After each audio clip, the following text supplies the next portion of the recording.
See HAPTER 4. Debt. Have you looked at your balance sheet lately? I'm asking for a friend. Seriously, the numbers are truly staggering if you itemize them. But in short, they say this: you're totally and irrevocably screwed. You are officially the worst debtor nation in the undistinguished history of this wretched world. Congratulations on your self-imposed slavery. Take a bow. Better yet, on your knees. You might as well start practicing now.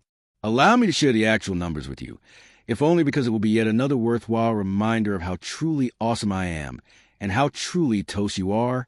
At the time I was writing this, your national debt was $18 trillion. To put that astronomical number in perspective, if you spent just $1 per day every day since the carpenter was born more than 2,000 years ago, you wouldn't have spent $1 trillion by now, let alone 18. In fact, you'd still be $300 billion short of that.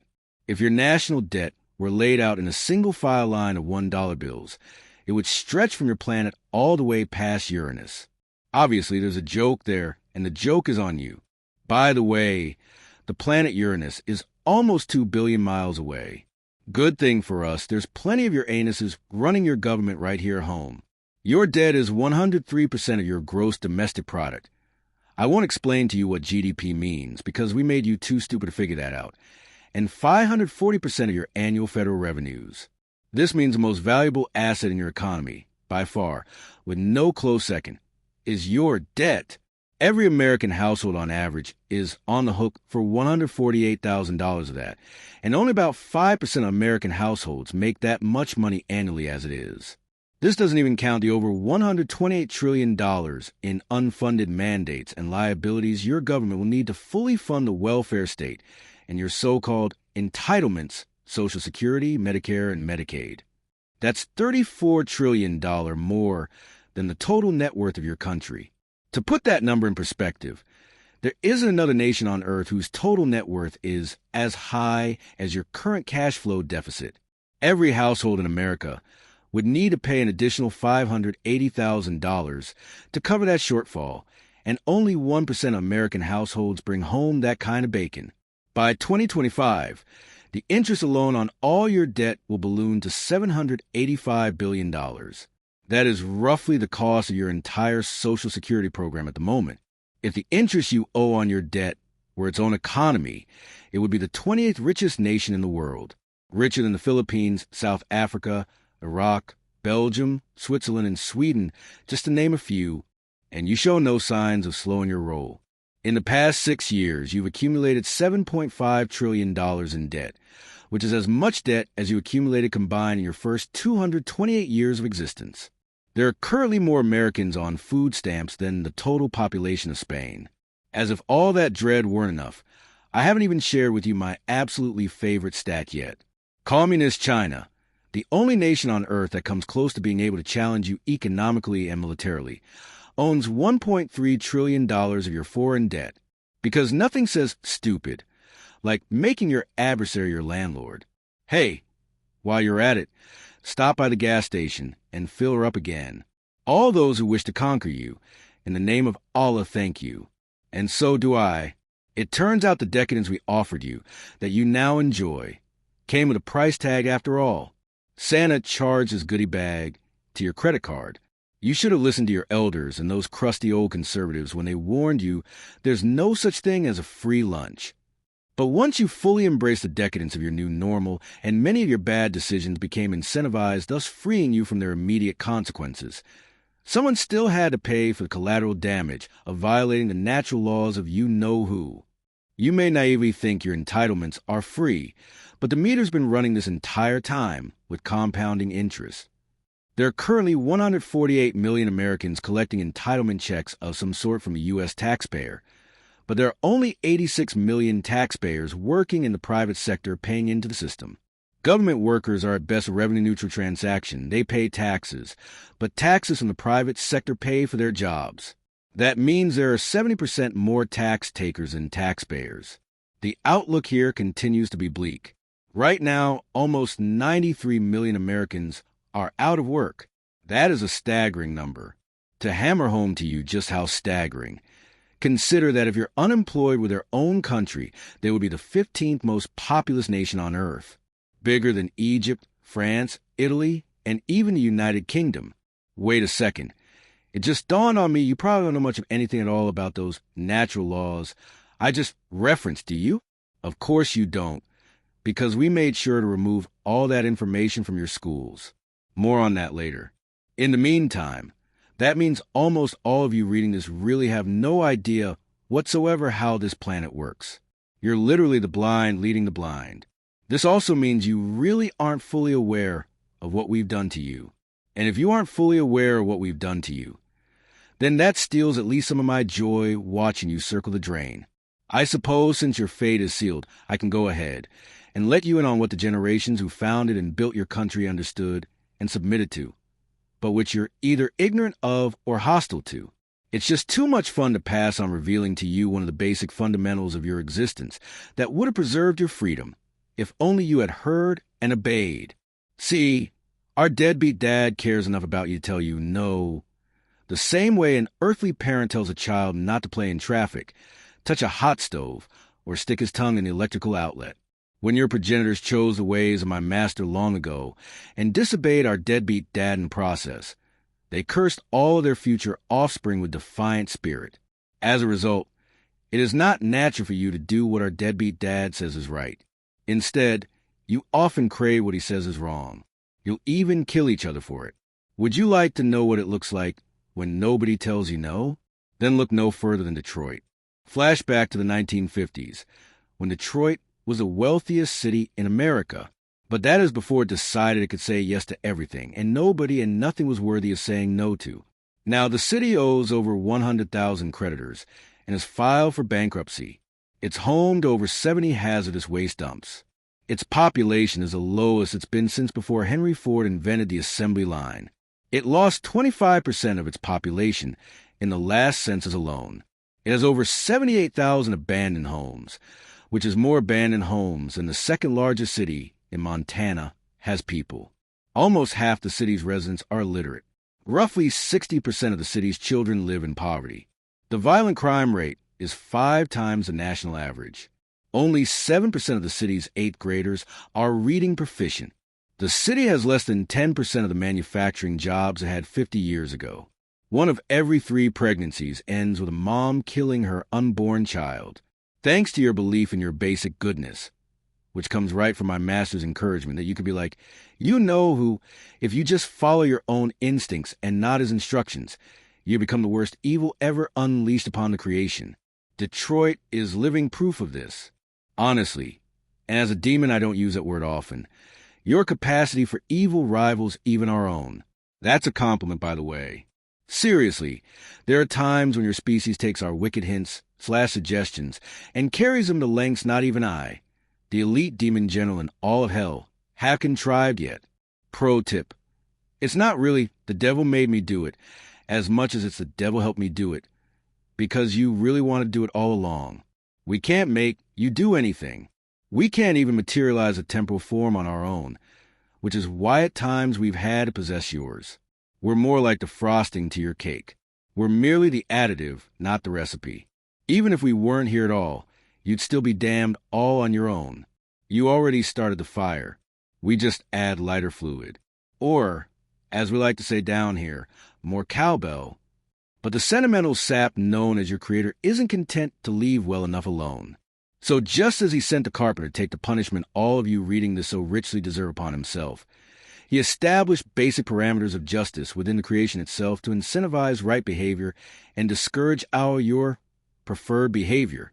These parameters have been known by different names down through the ages, but in your nation's history, they became known as the laws of nature and of nature's GD. Often referred to as natural law, for short, it basically means heaven's honor code. Despite all your scornful mocking and disobedience, our deadbeat dad still doesn't want to destroy yourselves. So he ordained this natural law as a system of good consequences for doing what's good for you, and bad consequences for doing what's bad for you. Take all your red ink I just laid out as an example. That's there because you keep trying to use government to do the things the natural law doesn't permit it to do. You know who establish four spheres of authority to maintain order in your fallen world: self, family, church, and state government. Each of them has their own distinct jurisdictions, but are simultaneously under the authority of the natural law. Whenever you bags of meat try to move these spheres out of their divinely ordained jurisdictions, tyranny happens. And there are few greater tyrannies for a people than debt. Repeatedly, you are asking the state government to operate in the spheres that traditionally belong to the family, government acting as a surrogate father or husband, or the church, government acting as an agent of compassion and charity. You know who intended the state's primary jurisdiction to be the promotion of good by punishing evil. The state is to be the instrument of justice against all enemies of the natural law, both foreign, invading armies, and domestic, transgressors against the natural law, or criminals. These repeated violations of the natural law are the reason for all this debt you currently have. Did you know that only 29% of your budget is what's called discretionary spending? The budget for your military, which is government's most basic necessity, according to the natural law, is 55% of that. That sounds like a lot, until you realize the other two-thirds of your budget is called mandatory spending, and about 90% of that is your welfare state entitlement spending. By 2024, should you last that long, and I have my doubts, that welfare state entitlement spending is projected to be 85% of your spending growth. So even if you eliminated your entire military altogether, you'd barely put a dent in your debt.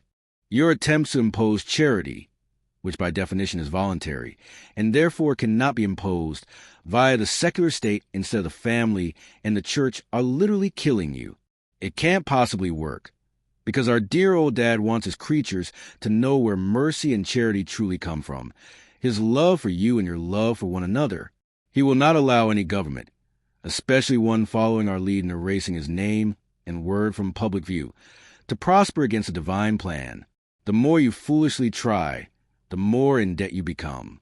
However, thanks to our propaganda as well as your own selfish desires, you don't see it that way. You see his natural laws as a hindrance to your self-actualization, not as a hedge of protection. With a subtle nudge from us, you have broken free of the shackles of his divine blessing and guidance, and become our ball and chain instead. Case in point, several years ago there was a judge from down south somewhere. I forget the place. No, it wasn't Texas, although I hate that place. That's right, it was Alabama. He simply wanted to post the 10 Commandments at his courthouse, just as they've been displayed in the U.S. Supreme Court building all along, and were also originally omnipresent in every public building from coast to coast in your history. Of course, we got our people on it right away. Lawsuits were filed. Threats were made. By now you know the drill. Yet he was unlike most of your effeminate bureaucrats you call public officials. He actually called our bluff and dared to say the emperor has no clothes, that our people really didn't have any power to do anything about it, which is true, but that's not important now. And we're all hat and no cattle. Thankfully, my master was vacationing in Pyongyang while this was transpiring, because I will confess that's the last time I thought there was any chance that all our plan would fail. And as you know, my master doesn't take too kindly to even potential failure. Understand that if this one Alabama judge were allowed to call our bluff in our hand, was revealed to be deuce/7 offsuit and not pocket aces, it would encourage an entire movement of like-minded men and women to finally find their courage after all these years. Without the courts, most of our greatest schemes are up in smoke. Fear and intimidation are our biggest weapons. Therefore, we had to maintain the pernicious lie that once some unelected judges have spoken, that's now the law of the land, no matter how lawless it is. Frankly, it's the tactical linchpin to the whole plan. It's always easier, more effective for us to infiltrate the elite classes and have them be the ones who impose chaos on the masses from on high. It's when the masses take control of their own fate, just as your founding fathers did, that we're on the defensive. Does not that dreadful book say something about when the righteous rule, the people rejoice, and a triple-braided cord is tougher to break? I'm getting a lump in my chest just remembering those nerve-wracking days. Even when he's on sabbatical, my master likes to stay informed. So I was still to report to him daily about how the plan to take you down was proceeding. Had he known then of this threat, who knows how severely I would have been punished. Disembowelment might have been lenient. That's why I had to lie to him. See no good, hear no good, is what I reported to him each day. Right about now, you're probably wondering why I would openly admit in print that I lied to my master, and am I not afraid of retribution for doing so? Remember, my master had to approve this manuscript before you read it, so he already knows that I lied to him. However, since I lied to him and used that to buy myself the time it took to devise a way to keep the plan on track, I received a commendation for original thinking from my master.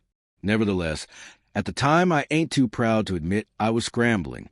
We threw everything but the kitchen sink at this Alabama judge, and he wasn't wavering. His boldness was starting to become a national story now, and many folks in your ranks who had embraced defeatism were starting to get inspired.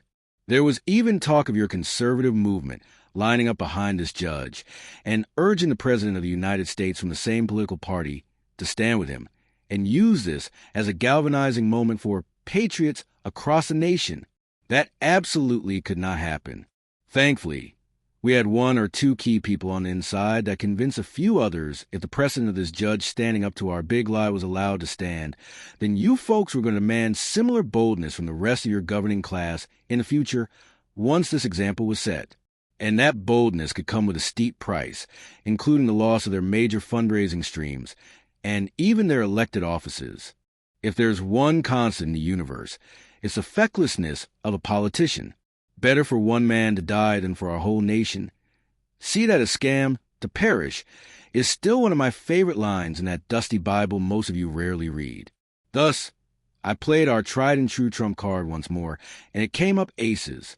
Even some of the judge's fellow Christian conservative legal beagles openly turned on him, and they kneecap him for us in broad daylight, Luca Brasi style, all to preserve their lives of luxury and non-confrontation. In the name of Jesus, of course. Damn. I need a cigarette after witnessing your species' depravity like that. It's moments like those that almost make me regret having to torment your species for eternity once you arrive down here. Note that I said almost. Don't get me wrong. As I wrote before, we demons get off on your blood-curdling screams and pleas for mercy when none is forthcoming. But truly there are some among your species that could even teach a demon thing or two about treachery. Sometimes even we demons of hell have to give you bags of meet your props, as your kids say today. I'll tell you what, I'm not totally devoid of compassion. So if any of those tremendously clutch traitors decides not to repent between now and when they assume room temperature, I'll petition my master to permit them the eternal equivalent of one of your days for forbearance of torment. Of course, we're a stickler for rules down here. So if that forbearance is granted, that means double the torment the next day to make up for it. But it's the least I can do since several of those modern-day Caiaphases literally saved my scaly bacon. There, never let it be said I've never performed a good deed in my life. Now get off my lawn. Once this potential insurgency was put down, by people supposedly on your own side no less, there was literally no line of defense remaining between you and us. Sure, you have some of your politicians and bloggers urging that stance be taken again, and that same Alabama judge is even back in power as well. But while any attempt at righteousness, no matter how trivial, annoys us, these efforts at restoring the natural law of you-know-who into a place of prominence within your society are little more than pesky gnats. They're going to go nowhere because you're too far gone now, which is why I have no qualms at all about openly discussing all of this. Even many of you reading this that have the right worldview falsely believe you can only fight to the extent public opinion allows, instead of boldly working to mold, shape, and change public opinion. You may still cling to all the high and mighty GD talk, but you don't really mean it. Rather than risk his wrath by obeying him instead of us, you will bow the knee to ball at the altar of manipulated public opinion just the same. Better yet, you'll completely bastardize a few verses from that dreadful book and club your own would-be heroes of history over the head with them. Hell, nowadays you're practically better at crushing your team morale than we are. I mean, you wouldn't want to be one of those radicals, would you? Funny thing is, those discredited radicals are always the ones that change history. John the Baptist, anyone? Thankfully, you're too driven by your own comfort to remember that. Case in point. The past few years we have intercepted many promising for us Conversations among the generations of older men in positions of leadership. In past eras, these aging movers and shakers will be concerned about their legacy, and at this stage of their lives looking to actively groom the leaders who would pick up their mantle, except all too often they are not. Many of your churches have no heir apparent waiting in the wings, and then slowly wither away and die once the lead pastors retire or assume room temperature. In your political circles, we have repeatedly seen the older, more complacent men look to stifle and shun their younger, more aggressive peers. They even chastise the younger men for being obstructionist or out of the mainstream, all because they seek to confront and defeat our schemes rather than placate or regulate them. Do the brash younger men need training, honing, and disciplining to fulfill their calling? Absolutely. And the older generation of men could provide that. Yet they not only frequently pass on doing so, but they go even further by trying to snuff out the spark/passion/purpose the younger men were divinely given for such a time as this. Who knows why? Perhaps it's because they see the younger men's warrior spirit as an indictment of their generational failure, and they don't want to be reminded of such. Perhaps it's something else entirely. Regardless of the motivation, the results are the same. You have a tendency to take out our potential threats before we have to. That's why we don't have anything to worry about. Let's face it, most of you aren't even going to bother reading the rest of this book, believing it's way too over the top at this point to be true. So you'll pick up the remote and seek out a little reality instead, like sister wives. Because nothing says reality like a total goofball getting multiple women to do his bidding for him in the laundry and kitchen on national television. All the while he takes turns with them in the bedroom. Yeah, sure, that happens in real life. You might as well watch another paternity test marathon of Maury Povich show reruns while you're at it. You may doubt that what I'm telling you is real, but the consequences for your doubt and disobedience of his natural laws are very, very real. All the goodies promised to you from your government are not free. That's why you're so in debt. All the guiltless pleasures we tempt you with are not free either. For example, much of the porn most consenting adults consume came at the high price of human trafficking. But there's no need for you to worry about all that right now.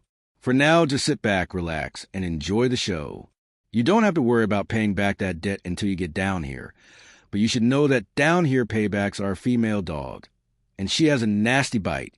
For some of you reading this, that's still a long ways off. For others, it could be as soon as tomorrow. But one thing is for certain in hell.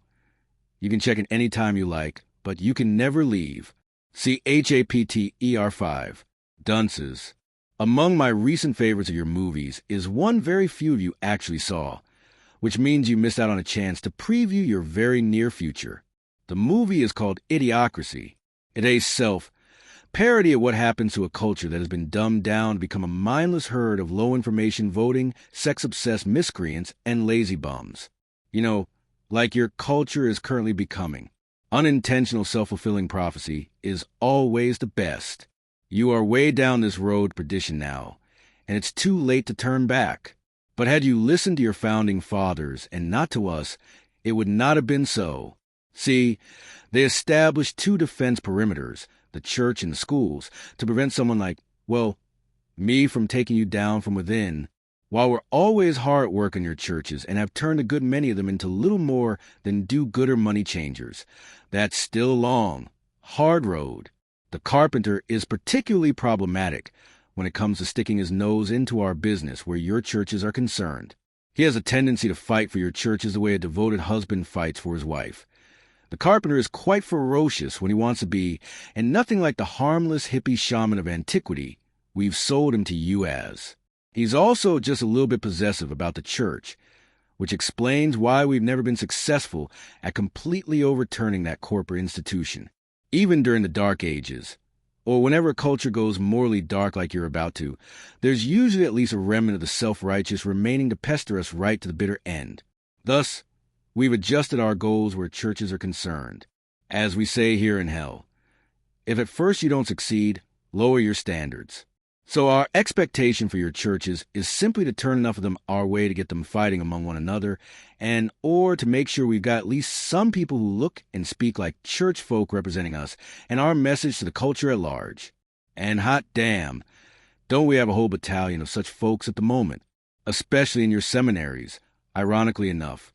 Turns out the longer you stay there pondering the lint in your navel, the less likely you are to believe the words of that dreadful book. These quislings are lining up for us now, looking to make their mark for my master. Pardon the eschatological pun there. The beautiful thing is we don't even have to pay them anymore, because you're paying them for us. The amount of money you send these hair gel, infested proxies of hell in the hopes of a blessing is breathtaking. For example, one of our phony faith healers lives in Beverly Hills. He recently had a heart attack after returning home from a missions trip, which really means fleecing a bunch of third world primates that can't read or write, all in the name of Jesus. The funny thing is his family was worried about the news getting out there about his condition because it prompts an obvious question. How come the faith healer can't heal himself? We're not worried about that, though this particular guy has already been discredited many times, but you keep sowing a seed into his pockets nonetheless. Besides, even if this particular cat has exhausted his 9 lives, we'll just raise up another even more ridiculous than he was. You will buy it because you want to believe literally anything other than the truth. Most of these pinheads we recruit, train, and deploy couldn't get a job as a Walmart greeter in the real world. But if we teach them how to take a few verses about health and wealth completely out of context and give them the right image, and I have no idea why you seem to be attracted to those dudes in Hawaiian shirts who wear socks with sandals, you'll send them the money you wouldn't bother saving for your kid's college fund. But back to the plan. Like I said, a war of attrition within your churches, or just enough converts to our side to allow us to use your insipid news media as a platform for our propaganda, was about the best we could hope for in your culture. Unlike your European cousins, you have a system of government predicated on GD given rights. Therefore, we're not sure a systemic spread of secularism is possible in your country like we accomplished over there. We have calculated that there would always be a strong religious subculture here to some degree, some remnant that will always be willing to push back against us. That meant we had to ruthlessly target the other defense mechanism, the schools, in order to nullify the church's influence. Read the words of your founding fathers, and you'll learn all you need to know about why your schools were our prime directive. Educate and inform the whole mass of the people, for they are the only sure reliance for preservation of liberty. Thomas Jefferson. The best means of forming a manly, virtuous, and happy people will be found in the right education of the youth. Without this foundation, every other means, in my opinion, will fail. George Washington. Learned institutions ought to be the favorite objects with every free people. They throw that light over the public mind, which is the best security against crafty and dangerous encroachments on the public liberty. James Madison. In short, your founding fathers actually wanted to have an educated and well-informed populace. Frankly, we had never heard of such a thing from a human government. Prior to your founding, whenever a human government talked about educating people, it either meant one of two things: teaching the aristocracy only, or the masses would be educated to be compliant with the state. But educating the people to protect them from even their own government if need be, that is a level of critical thinking we didn't think you were capable of. Critical thinking is like a virus to demonic influence. In some ways we loathe it even more than the gospel itself, because our resume has proven we can hijack even the carpenter's message if the culture receiving it doesn't encourage critical thinking. Consider that for every martyr whose blood was shed by a despot, the carpenter's professed followers have also done so to one another by the bushel, almost always because the peoples involved were not taught to critically think through his teachings. They followed their passions instead of his purpose, passions that were inflamed by us. Look at all the examples of Christian anti-Semitism throughout history. Now, let's just stop and think about how asinine that is for a second. Wasn't the carpenter Jewish? Don't his followers go to church on Sunday and worship a GD who became a man, and that man was a Jew? So how dumb do you have to be to believe you're worshiping the carpenter by persecuting his native tribe? I mean, would you show your friend how much you love him by slapping his family around while he was away? Yes, you're this special kind of stupid without critical thinking. Allow me to bottom line it for you. There has never been a successful demonic initiative into your world that didn't include the removal of critical thinking, and there never will be. Doesn't that dreadful book say something about his people perishing for a lack of knowledge? All of you bags of meat are definitely sinful and fallen, but you're definitely not all stupid. Not by a long shot. In fact, you're still the image bearer of the universe's only omniscient being. Remember, while your puny brains don't come close to matching his incapacity, you're still much smarter than the average bear, but only when you're thinking critically. With critical thinking, you can give us a run for our money. Without critical thinking, you're Joe Biden on Jeopardy. A laugh a minute. In that scenario, you're the antelope prey, and we are the lion predator. Sometimes we like to play with our food before we eat it, but rest assured eventually you will be devoured just the same. Critical thinkers are a serious threat to us in any culture. But what if we face an entire culture consisting of critical thinkers by and large? Why, that could even be a global threat to us, which is what you once were. Until I came along, that is, ironically, I have one of your great reformers to thank for inspiring me for this portion of the plan. Martin Luther. He of the 90-5 Theses we've done our best to forbid you to read, once said this about education. I am afraid that the schools will prove the very gates of hell unless they diligently labor in explaining the Holy Scriptures and engraving them in the heart of the youth. Voila! My first priority was making sure that dreadful book had to go to the contemporary audiences reading this. That doesn't seem so controversial because I made what Luther feared your new normal. However, back in the day, that dreadful book was a fundamental component of an American child's education. Ever heard of a New England primer? No, most of you haven't, because I'm good at what I do, but for the founding generations of your country, it was their primary textbook. It included a portrait of George Washington and a dedication that described itself as the Little Bible of New England. The introduction included a brief history of the Christian faith, as well as discussion of sin and salvation. Try teaching like this in school these days and you're a modern-day leper, but this was standard operating procedure for those that made your liberty possible. Take a look at these examples of how the New England primer taught the youngest of school children to learn the alphabet back then. In Adam's fall we sinned all. And no, it wasn't talking about Adam Levine. This is a reference to the Adam of Adam and Eve. B. Heaven defined a Bible mind.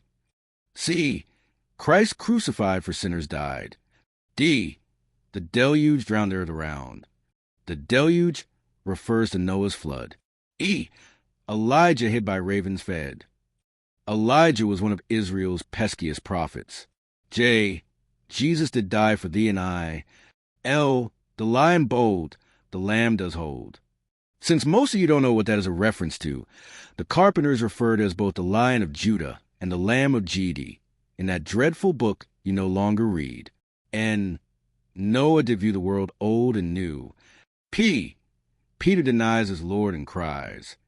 This is a reference to the fisherman denying his allegiance to the carpenter 3 times on the night we beat him senseless. Q. Queen Esther came in royal state to save the Jews from dismal fate. This is a direct reference to a beloved story in that dreadful book. R. Rachel does mourn for her 5th born. Rachel is one of the Jewish matriarchs. S. Samuel anoints whom G.D. appoints.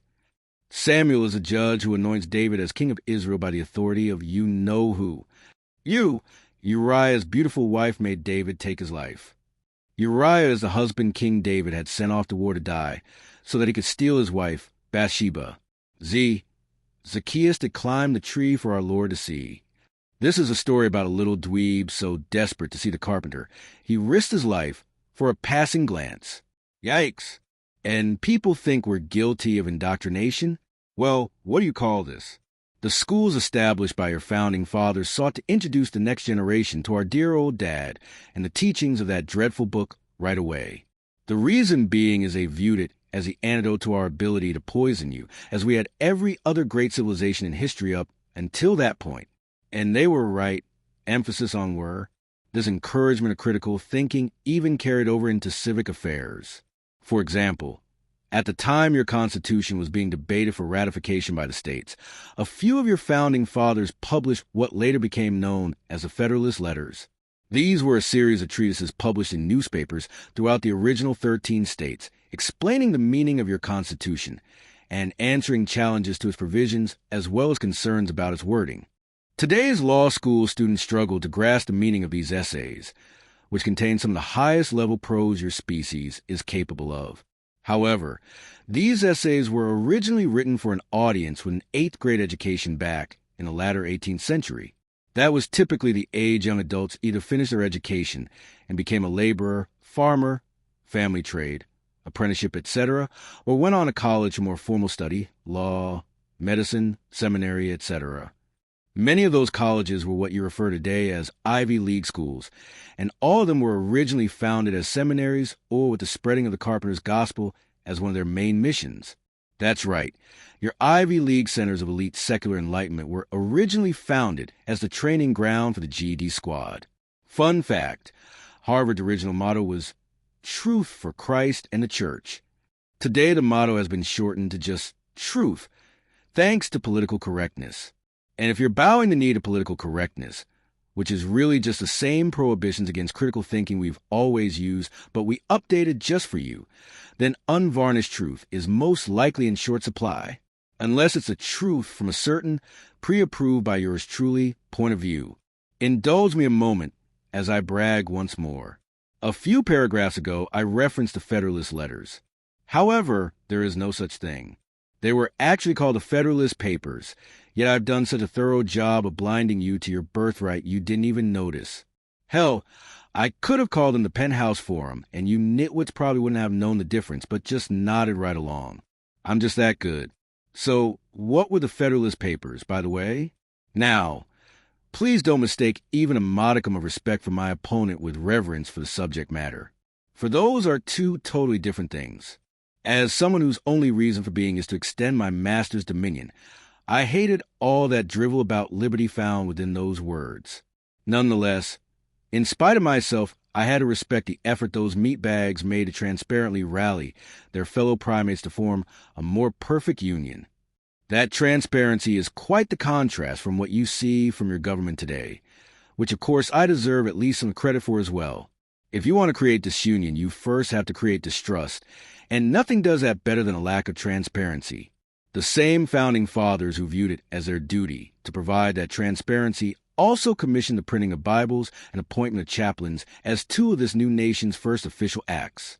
But not so they could use government to co-opt and pervert the religion to suit its purposes, as was done so many times before with our helping hand. Rather, it was done so that the people would be morally prepared and suited to govern themselves. While they wanted no religious test for office, they also wanted no inhibitions on religion. When Thomas Jefferson first wrote the word separation of church and state into the American lexicon in a letter to some Connecticut Baptists, it was from a premise of not allowing the state to corrupt the church, not to limit the church's influence upon the state. As long as the church was willing to stay within its divinely appointed jurisdiction, the state would stay within its own, too. As someone who witnessed firsthand the collapse of so many cultures/empires down through the ages, and even took part in instigating a few of those implosions myself, I cannot begin to impress upon you how radical of a paradigm shift is represented for your species. All of what is known as Western civilization had been a tug-of-war between church and state up until this point, whether it be the church of the carpenter or the conquering church of the Arabian. Whenever the state dominated the church, there was tyranny, as there was whenever the church dominated the state as well. Western civilization had struggled with the realization that power concentrated in the hands of a few always eventually led to some form of oppression, regardless of whether they went to church or whether they went to church at all. Such is the curse of your total depravity. You can't help but tarnish everything you touch. It's just who you wretched wastes of space are. Your founding fathers weren't any holier than thou, and some of them were unrepentant sinners who are spending eternity with us down here as I live and breathe. But they were critical thinkers, and that was the secret sauce of their genius. They were willing to critically look at history and objectively determine why previous attempts at meatbag freedom hadn't worked. Despite the fact they argued with each other vehemently, and sometimes even resorted to violence and slander, in other words, your base nature. In their disputes, in the end, their collective critical thinking won the day.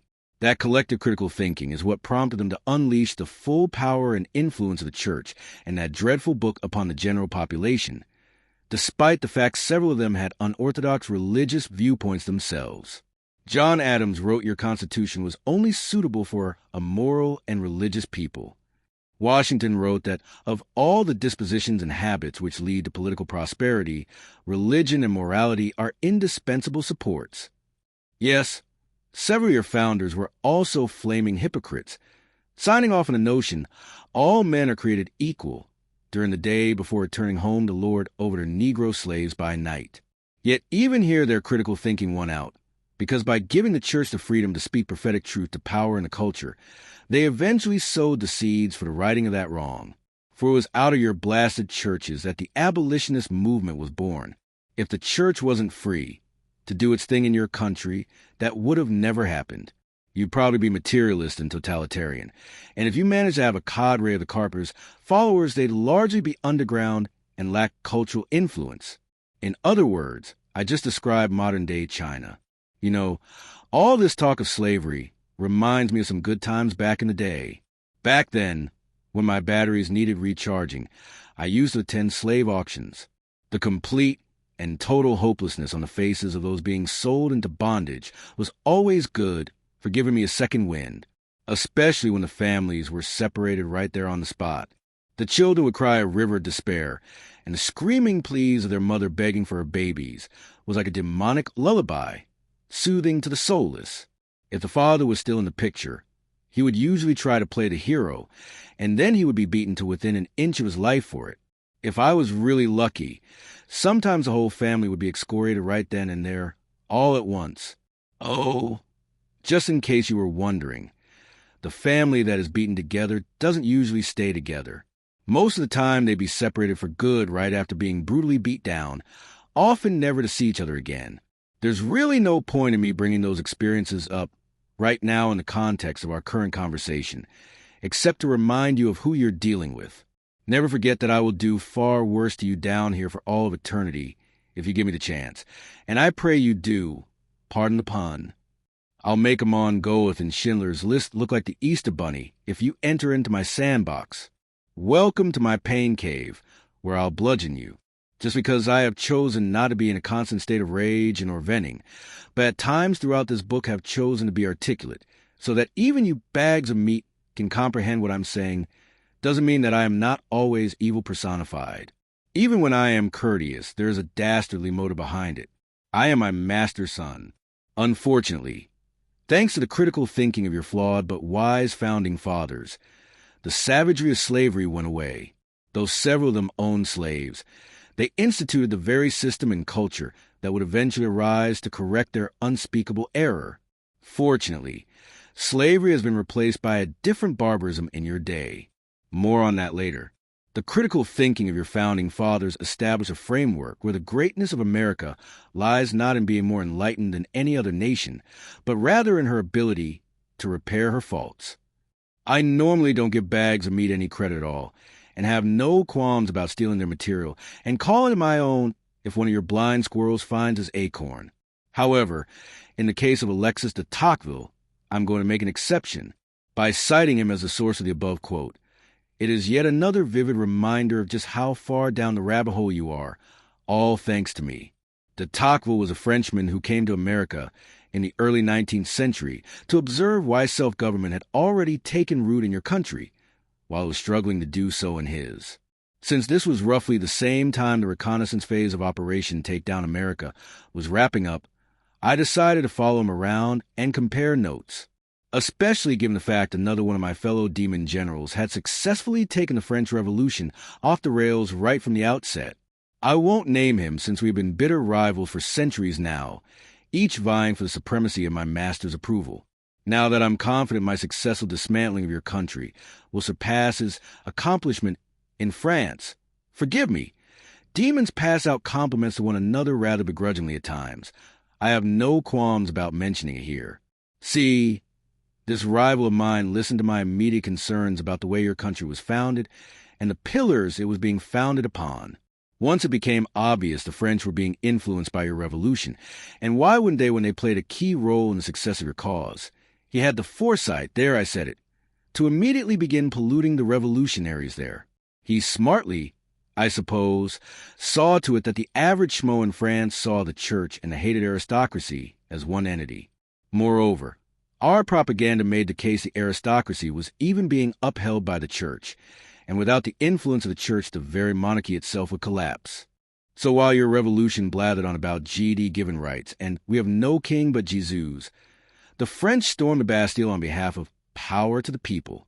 And since the base nature of people is very, very bad, some very good, bad things happen in accordance with the French Revolution, like the Reign of Terror, when the guillotine was used more often than common eating utensils, and the formal program to de-Christianize France, which culminated in worshiping the goddess of reason at Notre Dame Cathedral. For decades I detested my rival's success there, but now that my piece de resistance is at hand, I will give that loathsome devil his due. What is it your kids say today? Hate the game, not the player. Back to de Tocqueville. Since he had tasted the bitter fruit of hell's labors firsthand in his native land, he was perhaps uniquely qualified to observe what it would take to take you down. Of course, I couldn't go and ask my demonic rival what made him so successful there, because that tacitly carried with it my recognition of his achievement. There's too much pride between us for that, so I used de Tocqueville as a proxy. Here are just a few of the key points I remembered from him. The Americans combine the notions of religion and liberty so intimately in their minds that it is impossible to make them conceive of one without the other. Liberty cannot be established without morality, nor morality without faith. The best laws cannot make a constitution work in spite of morals, but morals can turn the worst laws to advantage. Despotism may govern without faith, but liberty cannot. In other words, de Tocqueville affirmed my conclusion that the intertwining pillars of faith, morality, and liberty were what you were built upon. Not since Old Testament Israel had there been an earnest attempt to base a civilization on these things, but that was something our dear old dad directly intervened into your history to make so. In this case, mere humans were attempting to solicit his providential blessing by emulating his overall framework, albeit substituting the divinely chosen judge or king of the Israelites with a duly elected representative by the will of the people. I've got to admit, trying to spur our dear old dad to action like that certainly takes some chutzpah. However, while your critically thinking founding fathers believed in the will of the people, they didn't always trust the will of the people because they correctly saw human nature as fallen. That whole, if men were angels they wouldn't need government, concept several of them cited. This explains why even though your representatives would be elected by the people, they still had to swear an oath to Almighty GD before assuming office as a reminder where their authority ultimately came from, as well as to whom they were accountable for it. By drawing this distinction, your founding fathers had discovered how to acquire many of the benefits of a covenantal theocracy without actually becoming one. Until then, I had no idea your species were capable of drawing such critically thinking distinctions. Even as adults, you tend to be all or nothing, just like children. Now, take careful measure what I am about to say, for I may never say this about any meat bags ever again. Here goes. Your founding fathers were, well, brilliant. In all the time we've been attempting to destroy your species, I doubt we've ever come up against a group as collectively clever as they were. All were fled, some more so than others. Some were hypocrites, a few more so than others. But their collective willingness to critically think through history and their simultaneous concerns for posterity, i.e., legacy and future generations, set them apart from all other social reformers before and after. Combined with the providential blessing of our dear old dad, they established the longest-standing experiment in liberty in human history. And if I have anything to say about it, it will never be duplicated again for as long as your disgusting species exists. But first things first, how to take you down in the now. It is difficult enough to take down a culture when the Carpenter's followers are free to sincerely worship him and live out his teachings in public. For whatever reason, you bags of meat seem to respond to one another's personal testimonies. That's why we're currently lying when we're telling you that you can have your Christianity in your churches, but not in the public square. We don't intend to let you express this filth anywhere. We recognize that each of the Carpenter's followers carry a spirit within them, so they are a de facto church wherever they go. Thus, once we're done isolating you to your church buildings, we will eliminate those as well. We can't afford to have you out and proud, anywhere in plain sight of those we're leading down the highway to hell. So very soon you're not going to be free to be a believer anywhere. And if you will not accept isolation, and or cultural subservience, then you will be made to care, just as your brethren are being made to care elsewhere in the world, just as we made your predecessors care in the past. So buckle up, it's about to become a bumpy ride. For just as a front porch light ablaze in the darkness attracts bugs, so does a single lighthouse shining in the fog of our war attract gawkers. The final phase of the plan is near fruition now, and soon a sincere public follower of the Carpenter will be as rare here as they are in Europe.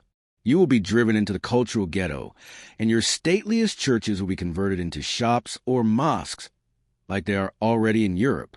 The Arabians' religion was practiced at your national cathedral recently, a pretend of the apostasy to come. That's checkmate. America, yet it wasn't easy getting here. Adding to the degree of difficulty in your case was the fact that the governing authorities were literally inviting the church corporately to influence its very institutions, including the schools. Thankfully, de Tocqueville provided the intelligence we needed to overcome that obstacle as well. Oh, it wasn't his intent to feed us this critical information. He was praising the people you have become when he said, "I sought for the greatness and genius of America in her commodious harbors and her ample rivers, and it was not there, in her fertile fields and boundless forests, and it was not there, in her rich mines and her vast world commerce, and it was not there, in her democratic Congress and her matchless Constitution, and it was not there, not until I went into the churches of America and heard her pulpits flame with righteousness, did I understand the secret of her genius and power. America is great because she is good, and if America ever ceases to be good, she will cease to be great. If we were to take down a government of the people, by the people, and for the people, then we had to corrupt the people, not just their leaders or key institutions, as we'd done in the past, but we had to corrupt you at a very basic, individual level. So we incentivized decadence, as I already wrote about, and then drowned you so far in debt you're well on the road to serfdom. I already wrote about that as well. Next, if we couldn't topple the Carpenters' churches, we would corrupt the schools. Then those we had corrupted in the schools would corrupt the churches and the rest of the culture for us. I will write about how we did that now. Let's reverse engineer this discussion and start at the end. Otherwise, when I lay out the plan, you might not buy it. You've been so effectively conditioned to our talking points that you won't be able to accept at face value what's happened to you in theory alone. You'll first need to see the evidence. Then you're more likely to receive the explanation. Take a look at the results of a recent U.S. Department of Education study. It found history is the weakest subject among American students. Only 20% of sixth graders, 17% of eighth graders, and 12% of high school seniors demonstrate a solid grasp on your nation's history, which means they grow increasingly ignorant the longer they're in school. A majority of fourth graders didn't know why Abraham Lincoln was important. Nearly 80% of 12th graders incorrectly identified North Korea's ally against the United States in the Korean War, despite the fact it was a multiple-choice question. Hold on here. Give me a second. I'm laughing so hard right now, I can barely contain myself. I think I just peed. Okay, there's more. Newsweek magazine recently administered the U.S. citizenship test to 1,000 American citizens, and the results were tragic for you. Some examples. 33% of Americans could not identify when the Declaration of Independence was signed. 65% of Americans couldn't say what happened at the Constitutional Convention.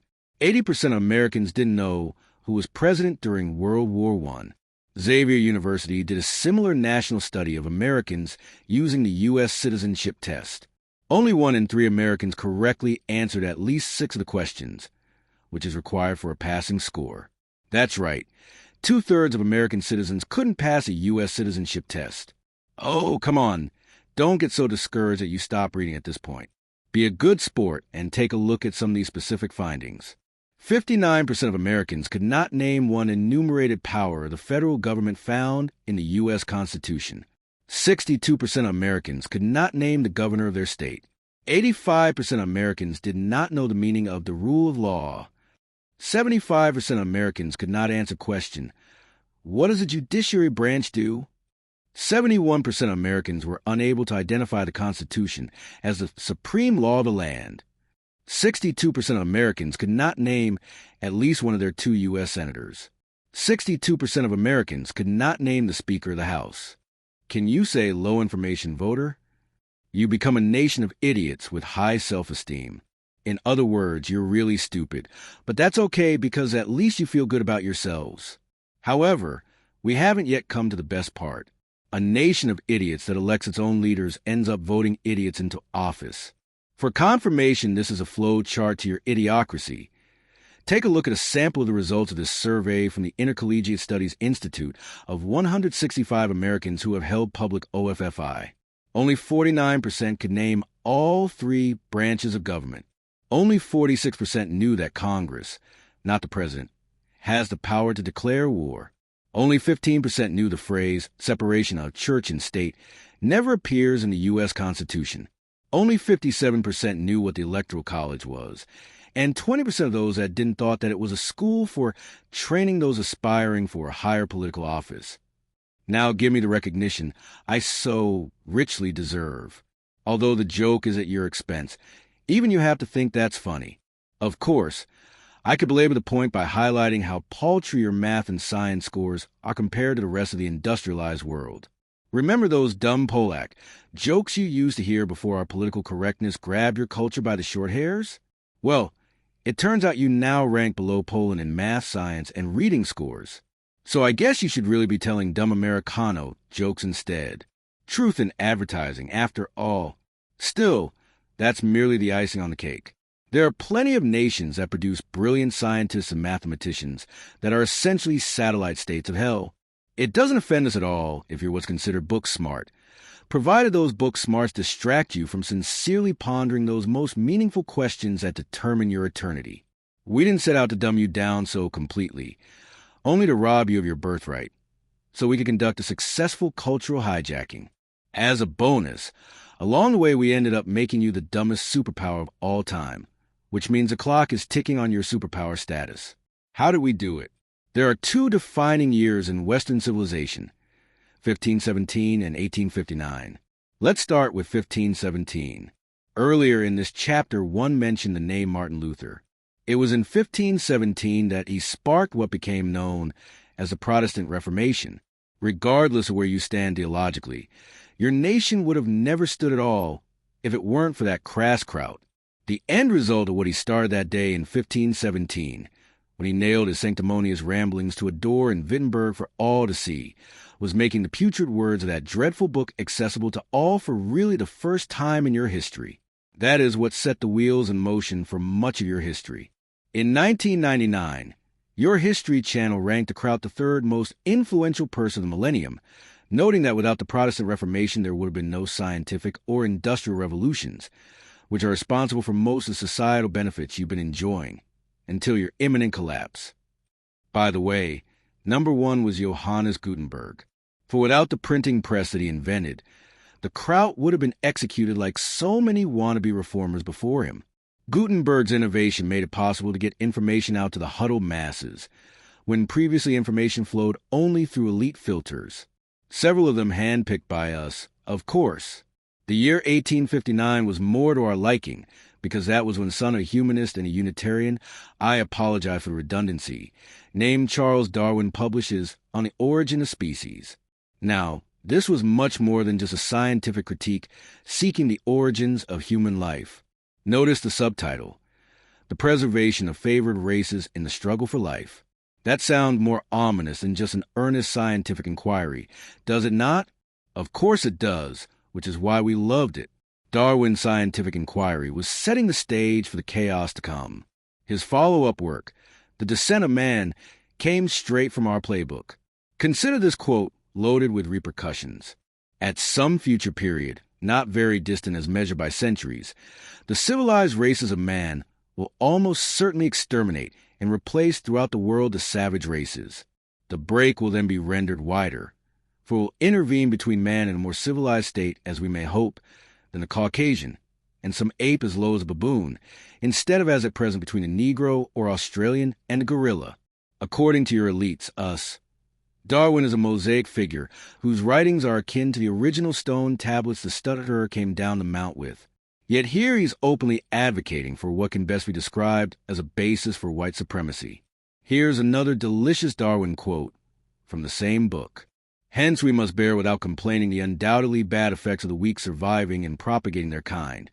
But there appears to be at least one check in steady action, namely the weaker and inferior members of society not marrying so freely as a sound. And this check might be indefinitely increased, though this is more to be hoped than expected, by the weak in body or mind refraining from marriage. Guess who gets to decide who the weak in body are that should be denied marriage, procreation, and effectively sterilized? Apparently, you get to decide for yourselves, which really means we get to decide. All religions need two things: a credible creation myth that answers the age-old questions, how did we get here, and what's the purpose of human life, which speak to your deep-seated desire to have a greater purpose/plan. An ethical system that encourages/enforces obedience. Darwin provided us with both. First, Darwin established you came from nothing. Therefore you are nothing and end up as nothing. Ashes to ashes, dust to dust, primordial ooze to primordial ooze. Thus, there is no greater meaning to life other than what can be achieved in the material world. Next, Darwin empowered you to dream the impossible dream. As in, what would you do if you really believed the lie you aren't ultimately accountable to anything or anyone for all of eternity? Instead of a divine purpose and plan, there's nothing but chance? Why, you'd probably untangle yourself from all those moral absolutes and evolve to the right side of history. Furthermore, Darwin described Christianity as a damnable doctrine for claiming that those who have not repented of their sins and appealed to the carpenter directly for forgiveness will spend eternity with us. Darwin believed that because it meant if Christianity were true, he'd have loved ones down here with us. And he does, and he's here, too. I'll be sure to say hi to him for you. Darwin devised an entire worldview based off what he wanted to be true, just like so many of you who are his spiritual seed. You also don't want the putrid words of that dreadful book to be true, so you have chosen willful ignorance to give yourselves permission to do what you want with your wallets and your zippers. Sure, we dangled the carrot in front of your miserable faces, but you gladly took of your own free will, devoured it, and then came back for sloppy seconds, as your forebears, Adam and Eve, did for my master before you. Darwin became the sage of this age, because he made it seem smart and enlightened to deny the most basic assumption of common sense. You can't get something from nothing. In other words, you had to come from somewhere, just as we did. We both came from the same place, and now, thanks to me and Darwin, we're both going to the same place as well. I'll just be the one having fun once we arrive, most likely at your excruciatingly painful expense. All of the humanism, naturalism, and atheism that are currently running roughshod over your civilization owe their inspiration to Darwin. He is your fairy godmother, who granted you all the wishes your sinful hearts desired. Certainly our devilish philosophies existed long before Darwin, but until he came along they were largely rejected by Western civilization.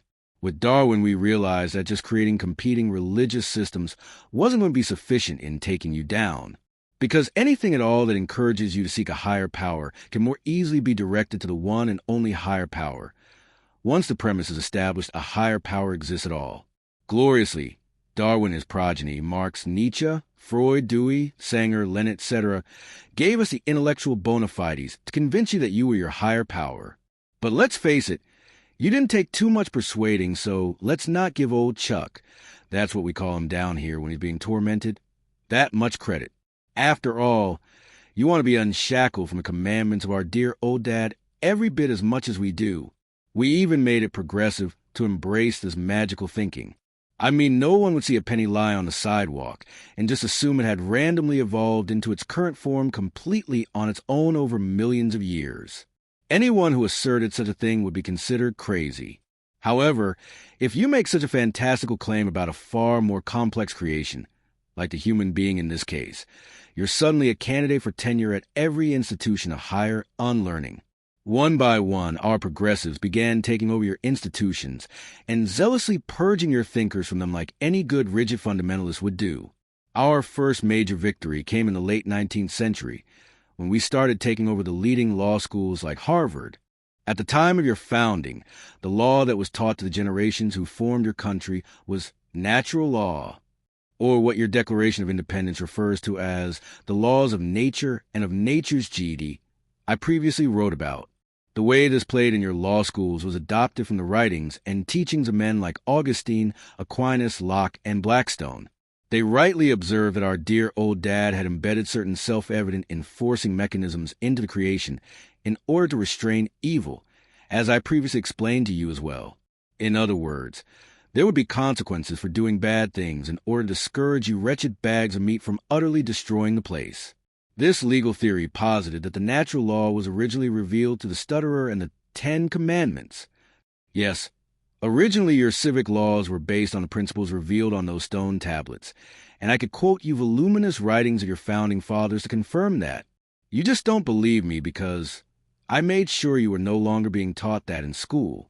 But, hey, if you can't take my word for it, that's a you problem. Fine, I'll prove it to you. Here's how the 10 Commandments were the basis of the civic laws that created the rule of law in the United States of America. 1. You shall have no other God before why oh you know who. Every state constitution mentions, and thanks you know who for its existence, freedom, or both. 2. You shall not make idols. The state is not God. Only you know who is. Therefore, the state cannot establish a religion, nor restrict it. 3. You shall not take the name of you know who in vain. The name of GD is so sacred. You make every elected official swear an oath of integrity and loyalty, so help me GD. A reminder that by betray your promise to your countrymen, you're really betraying you know who. For remember the Sabbath day. To keep it holy, days of remembrance, Saturday for Jews, Sunday for Christians, religious holidays, observances, etc., are protected and made accessible by law. 5. Honor your father and your mother. Parents were the ultimate arbiter of how best to rear, educate, and prepare their children to become adults. Only in extreme situations would the state interfere, like if there was documented physical, sexual, and/or emotional abuse. 6. You shall not murder. The unalienable right to life mentioned in the Declaration of Independence. 7. You shall not commit adultery. The civil law so revered the sacrament of marriage that it originally criminalized sexual behavior outside of the marriage covenant. 8. You shall not steal. Private property rights were protected by law. 9. You shall not bear false witness against your neighbor. Perjury is a crime. You even impeach the president for it. Also, deceit was grounds of breaking of contracts, which were treated like civic covenants in natural law, and therefore only allowed to be breached in extreme circumstances. Lying, false witness, deceit, all commonplace in your day now, were considered extreme circumstances back then. 10. You shall not covet. You don't have a right to that which you didn't earn and doesn't belong to you, but instead you have the same opportunity to succeed and fail in the American meritocracy as everyone else does. Tell you what, why should the carpenter have all the fun? Allow me to better explain the natural law in parable form. Except unlike the carpenter's parables, this one you might actually understand. There once was a man piloting a plane that was about to crash. Against the advice of the air traffic controllers, those who shepherd the skies, if you will, the man had decided he could pilot his plane through a storm and save fuel and time because it was the most direct route to his destination. He decided to choose his own way because it was the easy way. He chose a shortcut over taking the advice of those trained to know more than he does on such matters. He took matters into his own hands. Sure, there were those who had warned him against flying through the storm. They were, by and large, more experienced flyers than he was, so they might have known what they were talking about, but they had no idea that he was in a hurry. He had somewhere he had to be, and he couldn't be late. Plus, fuel these days isn't cheap, and he was on a tight budget. He might have been able to afford the fuel costs of going a safer way, but then once he arrived at his destination, he would lack the resources necessary to have the fun he was planning on once he got there. Who are these air traffic controllers anyway, he thought. Who died and made them boss? It's not like they're perfect. I don't have to listen to them all the time. They're not out here, seeing what I'm seeing and feeling what I'm feeling. So, who are they to judge what's the right thing to do? He had flown in poor weather before and dodged lightning strikes and turbulence each and every time. He didn't need to learn from the mistakes of others. He knew what he was doing. Besides, those that can't do teach, right? Unfortunately now, After failing to have his mayday heard because of radio interference from the storm, and with the sad reality confronting him that he had tempted fate recklessly once too often, he still wasn't willing to swallow his pride. He refused to believe his fate accompli was about to be accomplished. He refused to accept that he couldn't keep his plane airborne. He still believed, if it was meant to be, then it's up to me. Then, suddenly, out of the corner of his eye, he saw a parachute. It had been gathering mothballs for ages, and he wasn't even sure he remembered how to strap it on and use it. He had always prided himself on never having to abandon ship and his, up until now, anyway, perfect flying record. For a moment, all of his pride was stripped away, and the conviction that his life was really at stake here entered into his mind. His thoughts began to joust back and forth with one another. One part of him said, "This is silly. Take the parachute. Eject. It's just a plane. It's not worth your life. You're being given a second chance to live here. Make up for some things you wish you could do differently. You can choose life. This is a no-brainer. Count this as a blessing and get rescued." On the other hand, another part of him said, "Never give up. You can do it. You've made it this far when others doubted you. When the going gets tough, the tough get going. You're not going to surrender now, are you? You're not a weakling. You don't need that parachute to save you. Besides, does the parachute even work anyway? It's been there for so long that it might fail once you jump, and then you've traded one death for another. At least this way you control your own fate. If you jump, it's all up to the parachute. But if you stay and fight, you've got a fighting chance to live." Now, guess which side of the man's brain won out? The man decided the parachute was too risky, and he wasn't going to rely on something else to rescue him. He knew the way to keep the plane airborne. He knew the truth of how to fly all on his own, and he knew this was his best shot to keep his life. Or so he thought, and it turns out he thought wrong. Hours later, when investigators combed through the wreckage of the man's plane and needed dental records to identify his gruesome remains, the one thing they found intact was the parachute. One of the investigators said to the other, "Wasn't this man told how he could be saved? Wasn't he trained on how to use the parachute?" The other investigator pointed out that he must have been trained on how to be saved through the parachute, because it's required in order to get a pilot's license. However, there are those who refuse to believe they need rescuing under any circumstances, and just pay lip service to the training as a means to an end. And then they sadly crash and burn because in their minds it's about being in control and being free. They never consider the fact they're dead because they violated the law of gravity. Even though they ignore the law of gravity or act as if they alone have what it takes to defy it, the law of gravity is always there. It never changes. All right, meat bags. Do you get that gravity is symbolic of the natural law in this parable? That it was here long before you arrived, and will be here long after your compost? Therefore, the natural law doesn't change for you, but you must change for it? That to flaunt and reject that natural law makes you as foolish as this pilot who decided to forego his parachute? No, of course you don't get it. Because I am your spirit animal. You're living by the law of the jungle instead. Needless to say, we cannot allow this natural law to remain as a pillar of your society if we intended to move it in our direction. So we immediately set out to replace your natural law based on his 10 commandments with a law of our own. Sometimes our phony law is referred to as case law by complete clowns who simply impress you because of the letters that follow their names. But really they're just shysters selling you a hoarse pucky term for basing the law on the opinions of fallen men precedent, and not on any kind of absolute standard from you-know-who. This poison pill eventually filtered all the way down to nearly all of your law schools in this present day.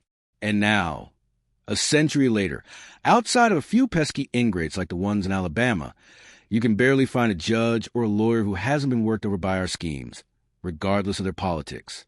Hell, they're so programmed that often even the conservative advocacy lawyers bow down to the premise man rules here, and not you-know-who. Even to the point they'll help us silence those on their own side who dare defy our groupthink. With the rule of law turned upside down, we next had to make sure your education system was incapable of permitting a future generation from coming along and undoing our dirty deed. So our progressive agents like Dewey, he of the Dewey Decimal System, replaced your educational meritocracy that was based on citizenship and critical thinking with a self-esteem centered model based on victimology and indoctrination. The seeking of truth is now dust in the wind, dude. Self-actualization is where it's at. And of course, should anyone get in the way of you self-actualizing, they're a bigot, because the Crusades. It's funnier than a George Carlin routine, watching what counts for debate in your culture now. As one of our current agents in the pulpit famously said, America's chickens are coming home to roost. The bitter harvest of a century of my hard work is seen every day in your elite media. If anyone dares speak the truths of the Carpenter or that dreadful book in the public sphere, they're instantly a racist / misogynist / homophobe / xenophobe bigot, unworthy of having their opinions even considered in the arena. Because bigots don't have rights, don't you know? The dirty little secret is your progressives are really our regressives, systemically eating away at the foundations of your American exceptionalism, brick by brick, like a swarm of locusts. They could very well be the greatest invading army we have ever raised up, especially when you consider they're almost completely bought and paid for by you, the American taxpayer. In the past, we had to invade threats like you from the outside, but now you cling so bitterly to your high-fructose corn syrup and sexual deviancy that we don't even have to construct a Trojan horse to get through the front gate. Like a crackhead looks for a dealer, you're seeking us out and inviting us in. This is how the world ends. Not with a bang, or even a whimper, but with Dad more invested in his fantasy football team than his kids. Mom sharing self-loathing S&M porn with the rest of her fellow desperate housewives. And the kids, or at least the ones who weren't aborted, learning right from wrong through curriculum and pop culture often handpicked by us. You have become a sadistic symphony of self-destruction, and I am your conductor. My master is your maestro. Encore, encore. See HAPTER 6. Decay. Some of you reading this are old enough to remember those annual May Day parades held by the now defunct Soviet Union many moons ago. Each year on May 1st, the Soviets would trot out endless waves of military might, both men and machinery. The intent was a show of force toward you in the West. It was propaganda devised to reinforce the myth of Soviet superiority. Oh, sure. For a few decades following World War II, it wasn't a myth at all. The Soviet Union really was our evil empire. But as we entered into the dawn of the technological age in the 1970s, Soviet power was fading. Your leaders were just too gutless to realize it at the time. Confirmation should have been the fact the Soviets couldn't conquer backwards Afghanistan at all, let alone in 15 minutes. Yet each May as we peddled our wares in that parade, your soft-headed leaders were quaking in their loafers, convinced we were still a superpower. But we were a superpower in name only. Years of intrigue and chicanery within the Politburo oligarchy left us self-cannibalized, without a generation of despots waiting in the wings to take the previous one's place. We did such a good job of stacking the deck with feckless status they devoured each other. After all, there can only be two Dark Lords of the Sith at one time, a master and an apprentice. Men far past their prime rose to power and died soon after. The Soviets only had 3 heads of state from 1924 to 1982, but then had 3 different leaders from 1982 to 1985. That took its toll on the Soviet leadership structure. Plus, you eventually elected a president who called our bluff. He didn't believe we were all we were cracked up to be, and he fully unleashed your economic power simultaneously, when arms raced to try and win the Cold War once and for all. We had to further self-cannibalize ourselves to try and keep up, and it pushed our resources to the brink. The Soviet economic system didn't allow for innovation from an entrepreneurial class incentivized to take risk in the hopes of making a profit. So the creation of new wealth and further capitalizing our existing assets wasn't an option. We were flat broke after we ran out of other people's money to spend. While your Silicon Valley went to work revolutionizing the world, the Soviet Union was still stuck trying to monetize the same command economy it had since the 1950s. The USSR had become a rotary-dialed telephone in a personal computer world. Thus, those May Day parades became much harder to pull off. We were literally painting scrap metal and trotting it out there as a modern war machine. On the outside, we still looked ominous, which is why your liberals were afraid your president was spending you into oblivion and needlessly provoking us at the same time. They were still buying into our propaganda. But your president knew better and kept your boot to our throat. or what he called peace through strength. He correctly surmised the Soviet Union was in a state of decay, or what the carpenter once described as a whitewashed tomb. Like when something looks impeccable on the outside, but on the inside there's nothing actually there. Eventually, the Soviet Union buckled with perestroika, or openness. And once the floodgates were open, the dam broke. Thankfully, the shoe is now on the other foot. While we were concerned the Reagan Revolution might inspire an American awakening, therefore undoing generations of work we had already invested in taking you down, the good news for us was the institutions we had taken over withstood his momentary blip on the radar screen. And once you lost such a gifted and charismatic leader capable of leading you back into your promised land, those institutions, including some of his own political party, immediately went to work undoing all the damage he had inflicted on us. That's why, in a strange way, I've grown quite fond of Reagan years. Only because for a moment your potential as a people was dangled before you once more, allowing me to take it from you all over again. The only thing better than crushing a civilization once is getting to do it twice. Now you are where the Soviet Union was during its death throes. On the outside you look like you got going on, but on the inside you are a rotting corpse. Literally mere moments from the ash heap of history. Your politicians are no longer shepherd's charge of preserving so-called American exceptionalism. They are more like morticians, embalming the outer shell so it doesn't rot. Allow me to provide you 3 pieces of evidence to make my case. Family. Some 70% of American males between the ages of 20 and 34 are not married, with many of them living in a state of perpetual adolescence, according to a study done by Janice Shawcrouse and presented in her book Marriage Matters. It goes without saying these are your primary reproductive years, and most of your men are sitting them out, or at least they're inseminating them and leaving them. Millennial women have the slowest birth rate of any generation of young women in U.S. history. Almost a third of your millennials aren't even living as independent adults according to U.S. Census data, but are still at home with dear old mom and or dad, or both their moms or both their dads, or some other diversity in family structures. Your most recent census also found that for the first time ever, married heterosexual households are now the minority in your culture. It goes without saying you aren't going to win the battle to save an institution a majority of your next generation isn't even participating in. The most basic instinct of society is to perpetuate itself, but you're even too lazy and self-absorbed to roll over on top of one another and do that. After all, why should a young man get a job in his own place? So he can successfully woo the woman he desires. That's so much work, especially when he already has 2 hands, one for mouse to click through the salacious websites, leaving the other free to do his thing. Doesn't the good book say, whatever your hand finds to do, do it with all your might? On the other hand, you might be better off not passing on your gene pool. Of the 15 countries that participated in a job skills survey of millennials done by Princeton University, only Spain ranked worse than the United States. To sum it up, your emerging generation has fewer well-adjusted adults than ever, fewer families than ever, and fewer qualified breadwinners than ever. Other than that, your prospects look downright rosy. I believe that next sound you will hear is a fat lady warming up, and she's singing my song. Church. I love to read the work of a researcher named George Barna, because it's almost all bad news for you and good news for us. I often report his findings to my master to keep him updated on the wonderful progress I'm making with you. Barna's most recent data is especially promising. Only 2 in 10 millennials believe going to church is important, and 59% of them who grew up going to church have dropped out at some point. More than half of millennials haven't been to a church at all for any reason in the past 6 months.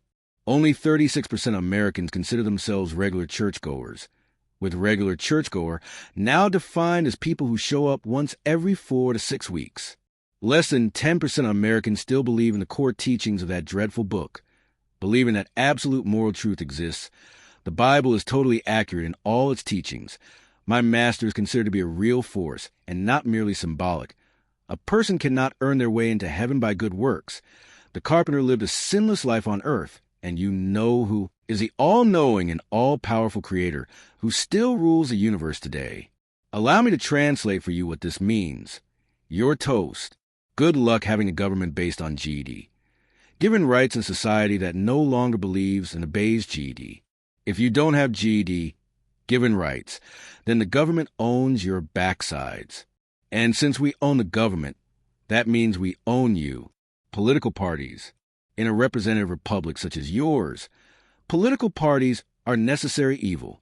Your founding fathers absolutely loathed them, yet formed them almost immediately after your birth.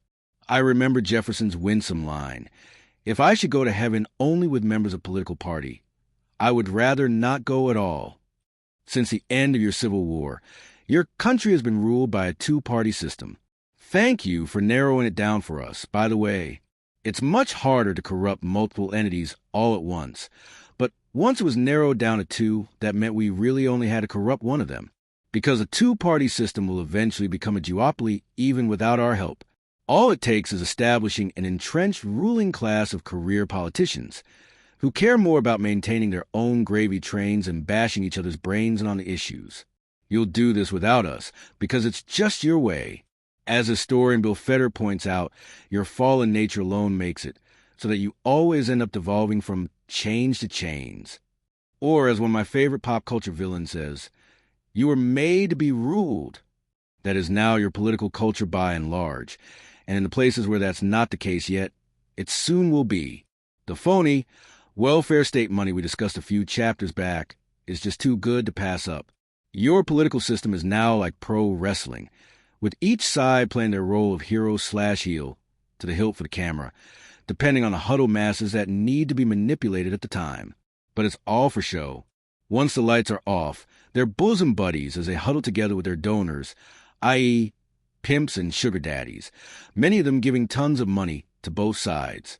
So many of your politicians are now on the take that when someone principled does get elected and attempts to defy the corruption, they are instantly labeled a radical and not a team player by the system's sycophants and spokespeople. Treason never prospers. But what's the reason? Because whenever treason prospers, none dare call it treason. Yes, I know I already said that, but it bears repeating once more, for it explains your very state of being. Your founding fathers hung traitors in their day. You subsidize them. As a result, there is no organized political opposition to our agenda on a national level. Everywhere you turn, you are stymied by the leaders of your on-the-corporate-take Republican Party, even before you get a take on the Democratic Party, which has our agenda explicitly spelled out in its platform. Hell, I was actually the one in the audience who started the crowd booing, "You know who," at its 2012 convention. You have only pockets of resistance, but they will soon fall. Either they will join us to ensure they have a chair to sit in before the music stops playing, or they will be overrun by government bureaucracy and the raw sewage of the culture alike. You are in a no-man's land. We left you with just enough stuff so most of you wouldn't be driven to topple the very system enslaving you, lest you risk your creature comforts. But just in case some of you have figured out what's happening, your viewpoint isn't welcomed in the mainstream. We've slammed shut the Overton window. You can Google that. We rooted this unstoppable decay into your civilization by dragging you through a 7-stage template of my master's greatest deceptions. I will next walk you through each stage, but I must warn you in advance, this is going to hit pretty close to home.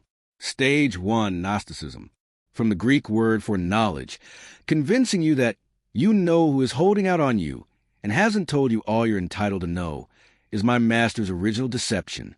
It's best summed up in this question. Did GED really say? The question my master posed Eve that initiated your fall. Gnosticism also promotes the idea that if our dear old dad has actually shared his secrets, he's only done it with a select group of special people. Since these special people have that super-duper knowledge, they're better than you and should probably tell you what to believe and how to live. Wonderfully, this undermines the credibility of that dreadful book right from the outset. For how can it be the word of GED if it's missing some of his words?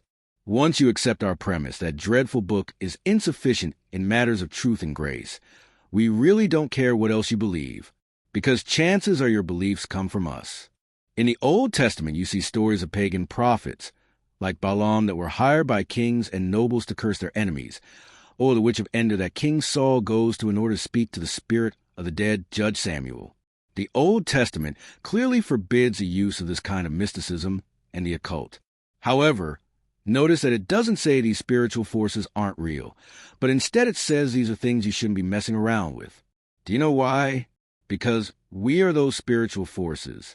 Contrary to the teaching that your body is a temple of the Holy Spirit found in that dreadful book, Gnosticism also treats the physical body with disdain, since knowledge is the power of salvation. Therefore, what you do with your physical body is of no consequence whatsoever, and you are free to indulge your flesh as you see fit. This is why so many of our occult and mystic practices also include sexual debauchery. This also explains why fascination with the occult and sexual licentiousness have occurred simultaneously in your culture. They're ebony and ivory, living together in perfect harmony. Two peas in a pod. Two sides of the same coin. You get the picture. Here's what this looks like in your day. Salvation is found not in repentance, but in education, knowledge. Those with the most knowledge are automatically assumed to be experts qualified to tell everyone else what to believe and behave. Notice the word knowledge has replaced the word wisdom, because wisdom is associated with you-know-who, i.e., the fear of the Lord is the beginning of wisdom. Knowledge, on the other hand, can be totally man-centered and carnal. Wisdom implies truth pre-exists and just needs to be found. But knowledge implies you can learn your own truth, or find new ones, including your own or new moral truth. This is why the more educated you are in your culture, the more likely you are to support redefining long-established moral values, the new moral truths. The added bonus is how the believer will typically respond to such challenges, which brings us to Stage 2. Stage 2, legalism. The beautiful thing about Gnosticism is it doesn't just destabilize the worldview of the faithless, but also the faithful.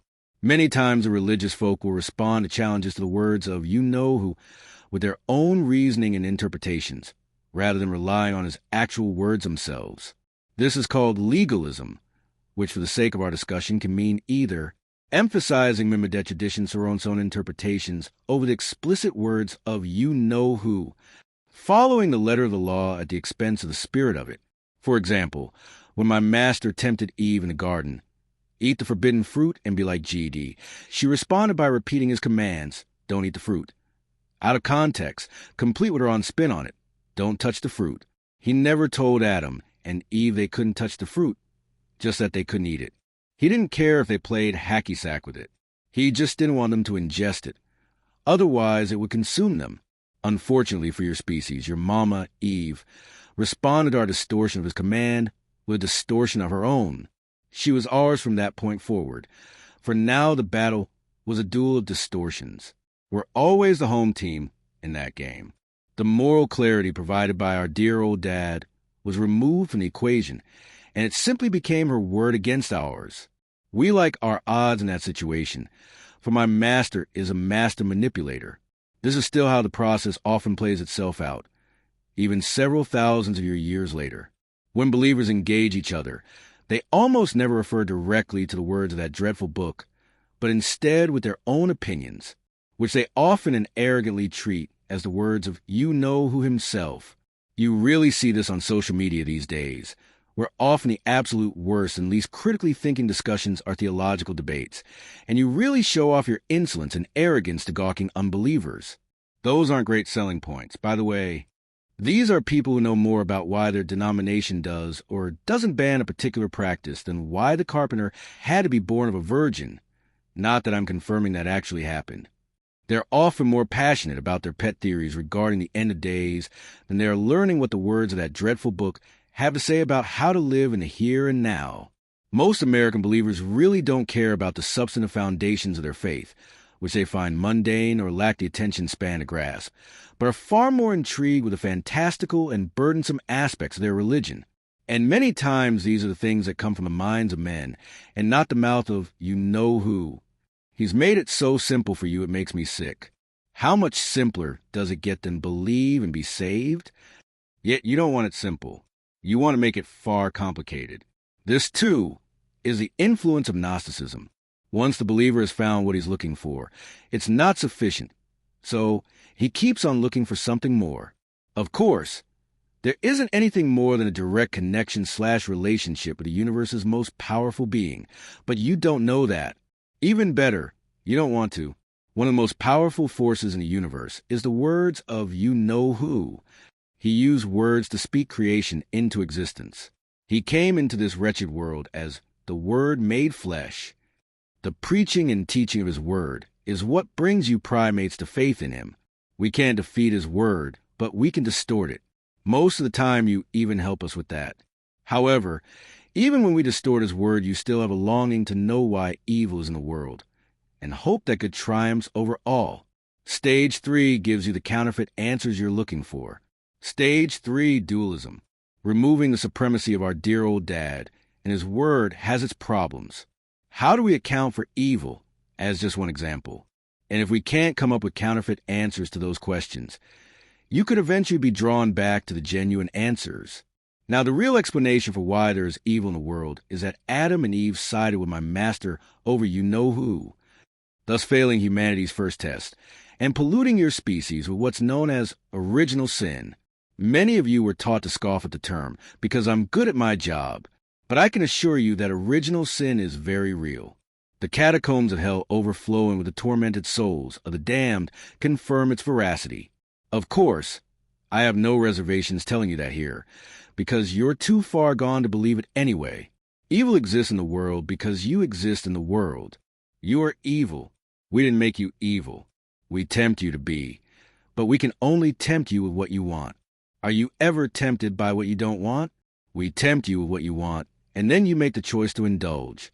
And you desire forbidden fruit we tempt you with because you're bad seed.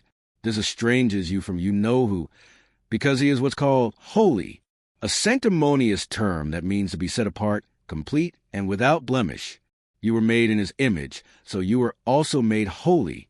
But once you chose to sin rebel against him, you tainted yourselves. There exists now a chasm between you and him that you can't bridge on your own, no matter how hard you try.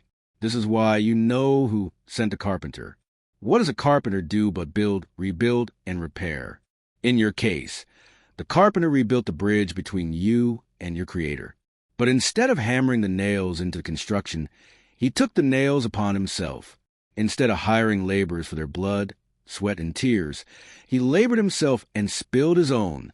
Yet that very real history, which I witnessed firsthand and marinated myself in the suffering therein, is just a fairy tale to you now, or just another truth someone else is allowed to believe as long as it isn't true for you. You don't believe in a holy, righteous, and set-apart GD. You believe in the circle of life, that either the supernatural GD doesn't exist, or if it does, it is one with nature, meaning you're brought good and evil down to your meat bag level as a duopoly like yin and yang, and made yourself qualified to choose which is which. Thanks to this dualism, you don't believe in objective good and objective evil. You basically believe in the Force from Star Wars, and it's light or dark depending on what you choose to do with it. And if good and evil are defined by what you do and say, and not by you-know-who as your transcendent and all-powerful creator/judge, then that makes you your own God. Therefore, you don't need the carpenter, and he suffered for no reason other than the sheer pleasure we receive from torturing him. In that case, the bloody mess known as the crucifixion wasn't atonement for your sins, but merely a sadist delight. Sometimes I amaze even myself. Stage 4, Darwinism, atheism. We would prefer you didn't believe in the supernatural at all, but we've always struggled to successfully tempt a culture to corporately embrace atheism. See, you're made in his image, but your sin severs your direct connection, and that means somewhere deep inside all of you is a void only he can fill. Hence, it's too big of a leap to get you to jump to atheism right from the outset. It's an anthropological fact of history that every human society has worshipped something it thought was higher than themselves. Yours will be the first that does not. Sure, you still sing your hymns and thank you-know-who in public, but those are mere platitudes with all the depth and conviction of a little girl reciting her bedtime prayers simply because mommy and daddy taught her to. Once she grows up and realizes her parents are feet of clay, she will abandon the trite ritual in order to keep it real. I know it, you know it, and best of all, our dear old dad knows it as well. Thankfully, I came up with an alternative discipleship process. First, we convinced you the words of that dreadful book were not sufficient on their own, but there was special knowledge out there set aside just for you. if you were special enough to acquire it. Then, you did your part by countering with your own opinions instead of his truth. With transcendent truth all but erased, it was next time to put the awesome power of choosing and defining good and evil in the palm of your clammy hands. Now that there is no longer anything separating the natural world from the supernatural in your minds, you are primed to dismiss the unseen altogether. Through Darwinism or atheism, you now have a natural explanation for the origins of the universe, as well as your own. Of course, this theory cannot be challenged, because if you don't believe something came from nothing, you're a bigot, moron, or maybe both, as well as unfit for burial, let alone a job at a major university anywhere across the fruited plain. Original sin is no longer you be like GD, but has evolved to you are God. For if nothing supernatural was involved in creating you or the cosmos, then there is nothing for you to be accountable to other than yourselves. You have progressed past the mistake Adam and Eve made of eating the forbidden fruit and knowing good from evil. But now yourselves will name what is good and what is evil. This stage gave you permission to do what you bags of meat have always wanted to do anyway. Worship the created rather than the creator. You know who isn't disrespected or distorted as much as he's no longer necessary. Like how in the old horror movies you called upon him and his priests to save you from the demonic entity. But in today's horror movies like Paranormal Activity, those options aren't even thought of, let alone tapped into. You rely on yourselves or academia instead. I apologize for the redundancy. However, you still need a basic framework by which to make decisions and live your lives. That brings us to what comes next. Stage 5, utilitarianism. If we're going to remove you know who completely from the equation, something must fill the gaping void. How will you make decisions? By what standard will you now live? As an agent of chaos, I prefer watch you devolve into outright anarchy and annihilate yourselves. Such joy we down here experience in helping you revert back to the bags of meat you are, only to witness the lore of the flies run its course. However, the carpenter's teachings, once embedded in a culture, make it difficult for outright anarchy to ever emerge. What's sometimes referred to as revival often sprouts up in such dire circumstances, and one of those can set our plan back literally hundreds of years in certain situations. Therefore, we need a chaos that goes with a smiley face and a pair of khakis. Something that is every bit as barbaric as outright anarchy, but can be referred to and approved of among the intelligentsia. In other words, we needed our own Las Vegas, which allowed the mob to stop killing people in the streets and go legit. Utilitarianism is our Las Vegas. According to the carpenter, whoever is first shall be last, and whoever is last shall be first. The shepherd leaves 99 behind to find the one, lost sheep, and you are to bear one another's burdens. That's all poppycock, according to utilitarianism. Now the needs of the many outweigh the needs of the few or the one. Whatever is best for the common good is good, and of course there is no objective definition of good anymore. So that can mean literally anything. Essentially whatever the majority wants, or those in the halls of power desire, becomes good. We'll talk more in depth about your abortion industry later on, but its origins can be found right here. Make every child a wanted child, as just one example.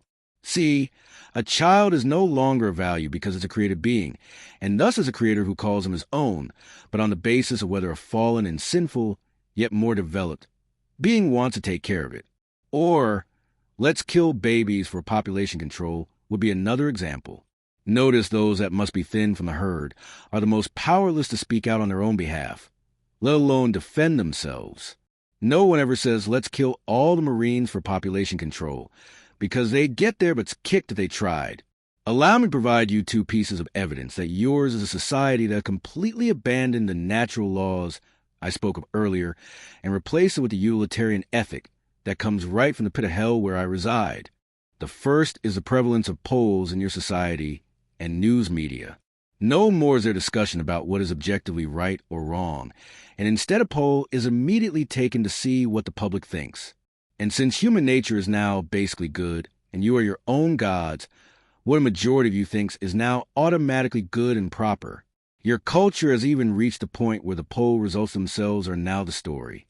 There is no more transcendent standard, only the latest opinions which become the new standard. And those standards can change on a dime, which creates moral chaos. The The second is more anecdotal. I was watching one of your cable news networks one day because they were going to have a very popular pastor on for an interview. I wanted to make sure the gotcha questions we had prepared for our proxy, who was hosting the program, would be asked. The first gotcha question was intended to be open-ended, in order to lead the celebrity pastor down the primrose path to viral embarrassment. Why do you believe in Christianity? Our guy hosting the program asked. Without even a moment hesitation, the celebrity pastor blurted out, "Because it works for me." We immediately spoke into the conscience of our proxy host to let that answer stand and not ask any follow-up questions, because the celebrity pastor had just articulated our utilitarian ethic without our prompting. This celebrity pastor was no danger to us, but instead was an asset, so there was no reason to attempt anything that might risk his standing before the public. Quite the contrary. We made sure to reward him with even more book deals, speaking engagements, and adoring fans. See, if the standard is simply Christianity is true, because it works for you, that basically means anything that works for you can be true, which means there is nothing that is transcendently true or false for all peoples in all places and at all times. Truth becomes subjective, not objective. If that is your basis for believing in Christianity, you can have it and we will not meddle, because that is not Christianity. Christianity is different than all the other religions of this world, most of which we've inspired or outright created. Every other religious system is based on creeds or a set of various do's and don'ts, made up of burdens that must be met, because burdening your kind is one of our specialties.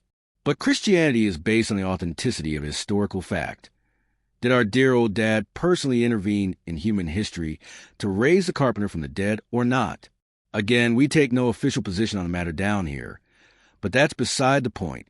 The real point is Christianity flat out says it's not true if that whole resurrection thing didn't happen. That dreadful book explicitly says if Christ has not been raised, your faith is futile and you are still dead in your sins. Christianity leaves no room for middle ground here. It simply says if the carpenter is still dead, carry on with the rest of your lives, come what may, and its sincerest followers are the biggest dolts of all time. But if the tomb is empty, that changes everything and the world will never be the same. There is nothing in there about one person getting to believe the resurrection is true and someone else does not, and they're both equally right and righteous. For how can two people have completely opposite beliefs regarding the most important existential fact in history, and still claim what they each believe to be simultaneously true? You bags of meat really are more gullible than I give you credit for. It appears I will have to spell it out for you. Your culture is so screwed that you're now taking epistemological lessons from a demon like me. Stop and think about that for a second. Wait, now that I think about it, you probably don't even know what epistemological means, do you? Proving my point. Something isn't true because it works, meat bags. Rather, something works because it's true. For example, if someone decided that gravity didn't work for them and flung themselves off the top of a skyscraper without a parachute, would they land safely? No. Their innards would be dispensed in glorious fashion throughout the below pavement. That's because gravity is an objective, transcendent truth. It pre-exists you and will outlive you. You don't get to change it either, but you have to change for it or risk suffering the consequences. After a while, even a lost culture figures out you can't exist very long without any objective truth. This brings us to the next phase. Everything is true. Stage 6, syncretism. This is a blending of two or more belief systems into an already existing system, or with the intent of creating an entirely new one that is necessary for building consensus within a culture. Some examples might be interfaith alliances, which call for various religions to set aside what makes them distinct in order to serve the common good, as if bad people would even know what the common good is. This is otherwise known as social justice, otherwise known as a complete and total scam. Of course, you can't have justice in society until you first deal with the unjust nature at the heart of the human condition, but you don't believe that anymore thanks to us. So you'll just keep trying to clean the outside of the cup instead. One of my favorite examples are those coexist bumper stickers with the various religious symbols, because it says it so plainly and simply, as if it's so easy for people who have deep divisions over why they're on this planet, who put them there, and where history is ultimately heading to agree to disagree on such matters like they were their favorite sports team. Even funnier, The idiots buying this dime store logic think they're the most profound of you all. You mean setting aside your differences is all you had to do all this time? Shucks, Sherlock, how come nobody ever previously thought of that? One of the wittiest atheists of your era, who's being perpetually tormented down here with us now, exchanged letters with one of these syncretistic simpletons toward the end of his time on Earth. This woman claimed to be a liberal and tolerant Christian who shared her disdain for those awful fundamentalists who arrogantly believe the words of that dreadful book are the ultimate truth. She said that while living for Jesus works for her, there are many paths to you-know-who, and she couldn't condemn someone who found another way that worked for them. She thought this famous atheist would respond to her tolerance approvingly. She thought wrong.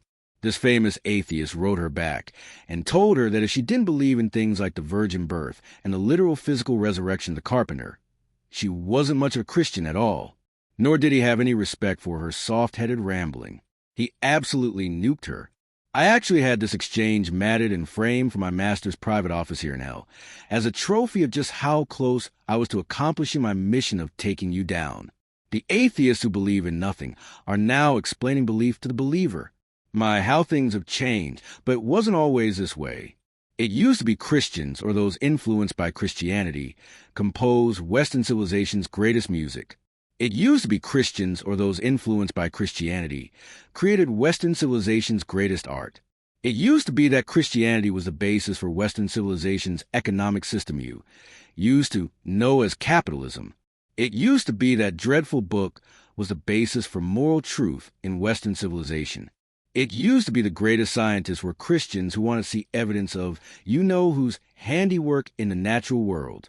It used to be nearly all of the greatest universities in America were founded by believers for the purposes of discipling this nation. Emphasis on the phrase used to be. But what happens now is virtually every vestige of cultural rot and humanistic psychobabble hell's most wicked minds can conjure up is welcomed within your halls of power, and the very moral and philosophical foundations of your Western civilization and United States of America sleep with the fishes. The cherry on top is how this has infested the various movements and institutions that should be opposing us as well. Your conservatives and evangelicals pride themselves on being people of principle and virtue, but they are usually among the first to bow the knee to cultural acceptance. They are among the first who will throw their own overboard for saying something controversially true, all because it might hurt the overall movement. Translation: our opponents might call us bad names. They are among the first to scorn the ones who do step out on principle and demand more integrity, referring to them spitefully as purists. Correct me if I'm wrong, but doesn't that dreadful book numerous times call upon believers to be pure, abstain from that which is evil, and to be holy or set apart from the world? Your conservative movement takes its most principled candidates in primaries and throws them under the bus, viewing them to be unelectable, as if it's worth winning an election with a candidate who doesn't believe as you do in the first place. Rest assured, though, that later on that same movement will wring its hands about another political sellout. Once the electable hack they help win gets into office and proceeds to betray them on every front. Your churches are even worse, because they should know better. Yet even there you've replaced elders with boards of directors. You've replaced doctrine with mission statements. You've replaced discipleship with programs. This is the language of marketing and corporations, not of a city on a hill. Too many of your ministers are more concerned about building their own empire than they are prevailing against the gates of hell, and we are prevailing upon them as a result. All too often your churches have become so relevant, they've actually become relative, meaning no one can tell the difference between them and the culture, and it's not because you're influencing the culture. It's because the culture is influencing you. You might counter with we have the most mega churches ever, or we're selling more Christian merchandise than ever before. However, you're a confusing audience with influence. Those things are not always one and the same. Some troubled boy who can shave might lead the world in Twitter followers, which is a big audience. But he's not negotiating Middle East peace accords, nor is he inventing a new technology or vaccine, which is how one gains influence. The person with the audience is hot now, but will soon be replaced with the next hot now. The person with the influence leaves a legacy, no matter how troubled they may have been in life, which in its own way is immortality. Just ask Edgar Allan Poe, who was considered a drunken loser most of his time on Earth. Now he is recognized as one of the greatest writers your civilization has ever produced, or a boxer like Joe Louis, who is one of the few among your species who can honestly say he was the greatest in the world at something that mattered to people, but died broken and busted. You don't remember the Poe and Louis who lost the battle with their own demons. Instead, since they were men of influence, you remember them according to their legacy. On the other hand, the pop culture sensation with the audience is usually not remembered at all, or at least until VH1 takes us behind the music, where we'll find these former flashes in the pan now shaking their moneymaker for drunken cougars at the Whiskey Tango Foxtrot County Fair. See, you've got a lot of Christian celebrities with an audience. Huge audiences, in fact. On the surface, there's nothing wrong with having a huge audience. There was one particularly bothersome English pastor a couple of centuries ago who helmed a huge church in London. We did our best to vex him with bouts of depression and the like, but he rose above it to leave a legacy of preaching and teaching I still find repulsive today. Plus, let's face it, no one has a larger audience than the carpenter, except for my master. It's not having a large audience that is a problem for you, but rather how that audience was acquired. Do you acquire that audience by catering to their most carnal desires, sex, wealth, success, etc., or by influencing them with something that will truly transform their lives? Unfortunately for you, most of your churches with the largest audiences fail this test. Their methodology is the carrot and the stick, except it's all carrot and no stick. Everybody hears about you-know-who's love all the time, but you hardly ever hear about his wrath. Oh! Despite the fact me and my fellow hell spawn have you convinced his wrath isn't real, I can personally attest to the fact it is very real and very wrathful. Hence the fact we're down here now. That doesn't mean he doesn't love you, because he does.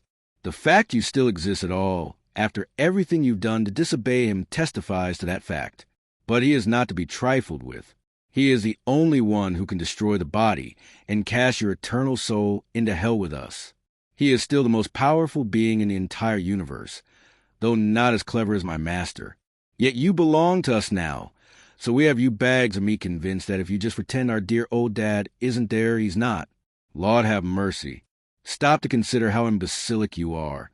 You literally think you can simply wish away a being that spoke you into existence, and with a snap of his finger can eliminate any record you ever existed. Come to think of it, when I'm done with this book, I'm going to ask my master for a well-deserved raise. The further we get into this, the more impressed with myself and what I've done to you I become. Allow me to provide you a specific example of what it means for a Christian celebrity to have audience but no influence. Let's begin with a pop quiz.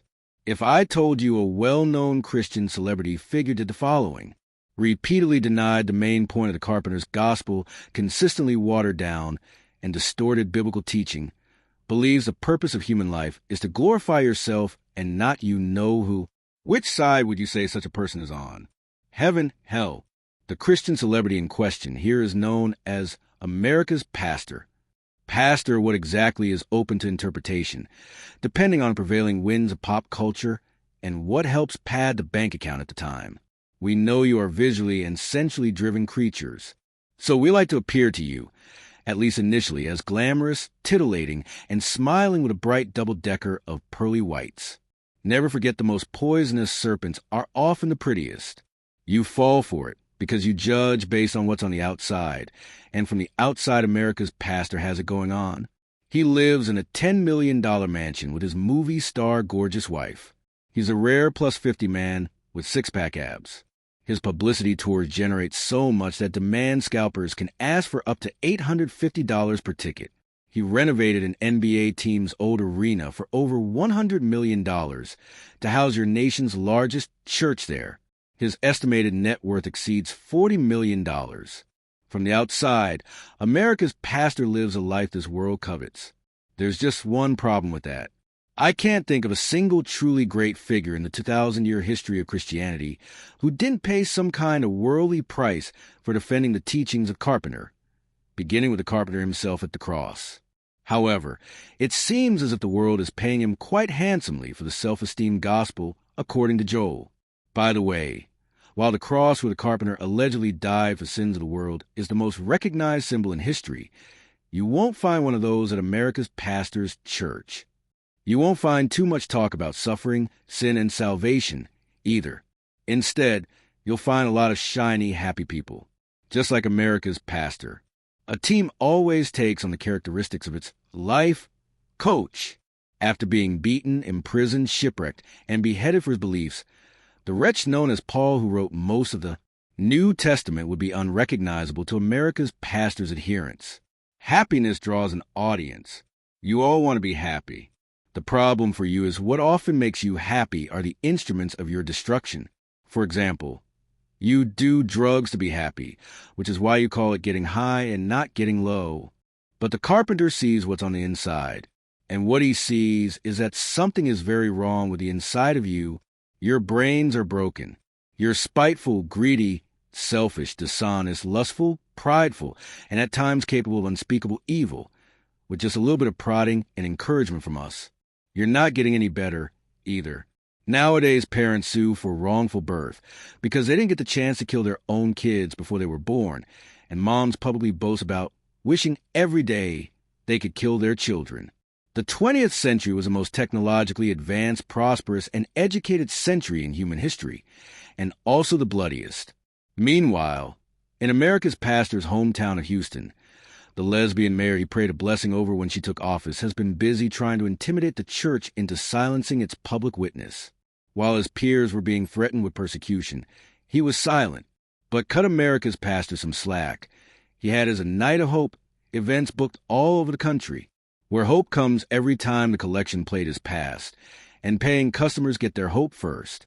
It says so right there in the contract. I wrote it myself. So why wasn't America's pastor singled out for standing up to his pagan mayor's attempt to redefine morality in his city? When you learn the answer to that question, you'll know why he is so popular.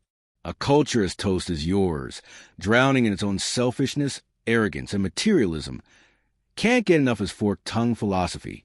America's pastor isn't preaching the carpenter's gospel. He's preaching quicksand. Quicksand, though, tickles the ears and draws an audience because you're telling people what they want to hear. It doesn't take any courage or conviction to preach quicksand, only cunning and ambition, two traits we have in spades down here. Influence, on the other hand, is countercultural. It swims against the tide or creates a new one, which explains why we have very few of your Christian celebrities on our hit list down here. Yes, there's certainly some drawing big crowds who are making our job more difficult, who correctly mix their prophetic witness and shrewd presentation without corrupting their calling. No, I won't name them because I want the confusion in your ranks to remain. However, I will tell you some of those we're the most afraid of are the unassuming ones, the ones who pour their life's work into the lives of the people in their congregations, with no expectation of worldly recognition, the ones who have no bells and whistles, but only the words of the carpenter to offer the world. Next to the words of that dreadful book, the local church is still the most devastating weapon the carpenter has at his disposal when it has such a humble and faithful leader. Thankfully, your culture is in short supply of such men, and producing even less of them in the generation to come. All because those type of men draw clear lines between right and wrong, truth and error, good and evil. In your syncretistic culture, you no longer desire that. So after these men die off, they'll be replaced by ones who resemble Joel Osteen more so than Billy Graham. Such a culture is now prepared for its final stage of decay. Stage 7, secular humanism. This final stage is both a culture's death and rebirth. The human will has a great desire to worship something. That GD-shaped hole in the heart you may have read about. When a culture devolves into secular humanism, it's really just setting the stage for what will happen next. Revival is just around the corner. It's just a matter of what the source of the reviving is. Secular humanism, or the belief in and worship of self above all, is best explained by the following 15 points that originated from the deep recesses of my bowels. Currently, some of your most useful idiots are promoting this tripe I literally pulled out of my own backside as enlightened thinking. So yes, your species literally has my feces for brains. The universe wasn't created, but just kind of happened. Like y'all won the ultimate lottery or something. Of course, no one really knows when, how, or most importantly, why it happened. But secular humanists claim to have all the answers nonetheless. Mankind is not created in the image of you-know-who specially, but is one with and emerged alongside nature as part of purely materialistic processes, for which we don't know the origins or reasons obviously. Human beings are not mind, body, and spirit, but simply organic life. And no, it doesn't matter that you have cognitive ability far beyond any other organic life, nor does that cognitive ability require any explanation for why you have it. Mankind has only created culture and religion not because they're needs fundamental to the way you were made, but because of interaction with your natural environment and social heritage. In other words, you're simply products of your environment. On one hand, secular humanism asserts there's all kinds of undiscovered truths out there just waiting to be known. On the other hand, any supernatural or cosmic claims to human worth, origin, and purpose must be rejected right away. There must be limits to our open-mindedness, don't you know? Any belief system that adheres to moral absolutes, faith, or theism must be rejected as antiquated, just because we said so. There is no distinction between the sacred and the secular, but anything that purports to be founded in something higher than the human condition, which, of course, secular humanists get to decide what that means, is baseless. Some of you may wonder how secular humanists can simultaneously claim to be one with nature, while also claiming the preeminence of humanity, to which we say, shut up, bigots. The full focus of the secular humanist is on self-actualization in the here and now, for there is no afterlife. Thus, it's not about the destination, but the journey. You still haven't found what you're looking for. You're spiritual, but not religious. Blah, blah, blah. Instead of superstitious worship or prayer, the secular humanist prioritizes social justice and self-esteem. There is no need for religious connotations associated with anything supernatural. Anything occurring outside the natural world has a natural explanation. We just haven't found it yet, but we're so open-minded we're confident we will, if our brains don't fall out first. That is, we assume secular humanism will encourage what's best and healthy for the individual, as well as the society as a whole with enough education. Now, we have absolutely no evidence in all of human history to make such a grand assumption. But you religionists are still sentimentalists at best, hate-mongers at worst. So there, religion may be tolerated so long as it encourages human achievement, which is another way of saying it will be tolerated so long as it ceases to be eternally significant whatsoever. All worthy human institutions, and we decide what worthy is, have equal station and authority when it comes to determining human fulfillment. No religious institution or ecclesiastical methodology can claim preeminence over human affairs. And rest assured, any that says otherwise will be called every name in the book, bullied to silence, and then driven underground if need be, because tolerance. Secular humanists believe profit motive is a bad thing unless we're the ones doing the profiting. In its place, a socialized economic order must be established for the purposes of redistribution of wealth and income equality. Of course, such terms are never clearly defined on purpose, so they can be used to justify punishing what we oppose and promoting what we favor as we see fit. We assert that secular humanism will affirm life by denying its ultimate origin and purpose, and even establish satisfactory life for all by benefiting just a few, namely those of us who know how you should live your life better than you do.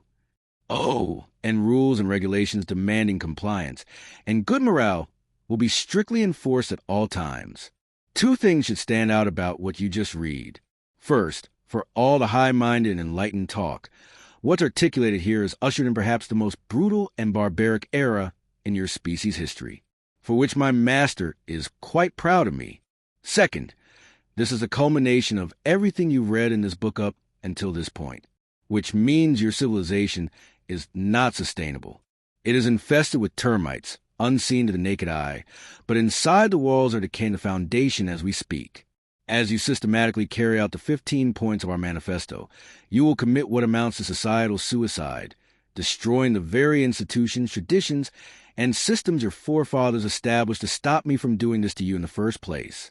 You've basically implanted a virus that is erasing your own hard drive. Then, once the system reboots, your so-called American exceptionalism will be lost forever. Fret not, though, for it will be replaced by something else. I haven't quite made up my mind for sure what that will be yet, and certainly my master must sign off on any final decision. But I'm leaning heavily toward recommending Allahu Akbar at the moment, so you might want to consider brushing up on your Arabic, just in case.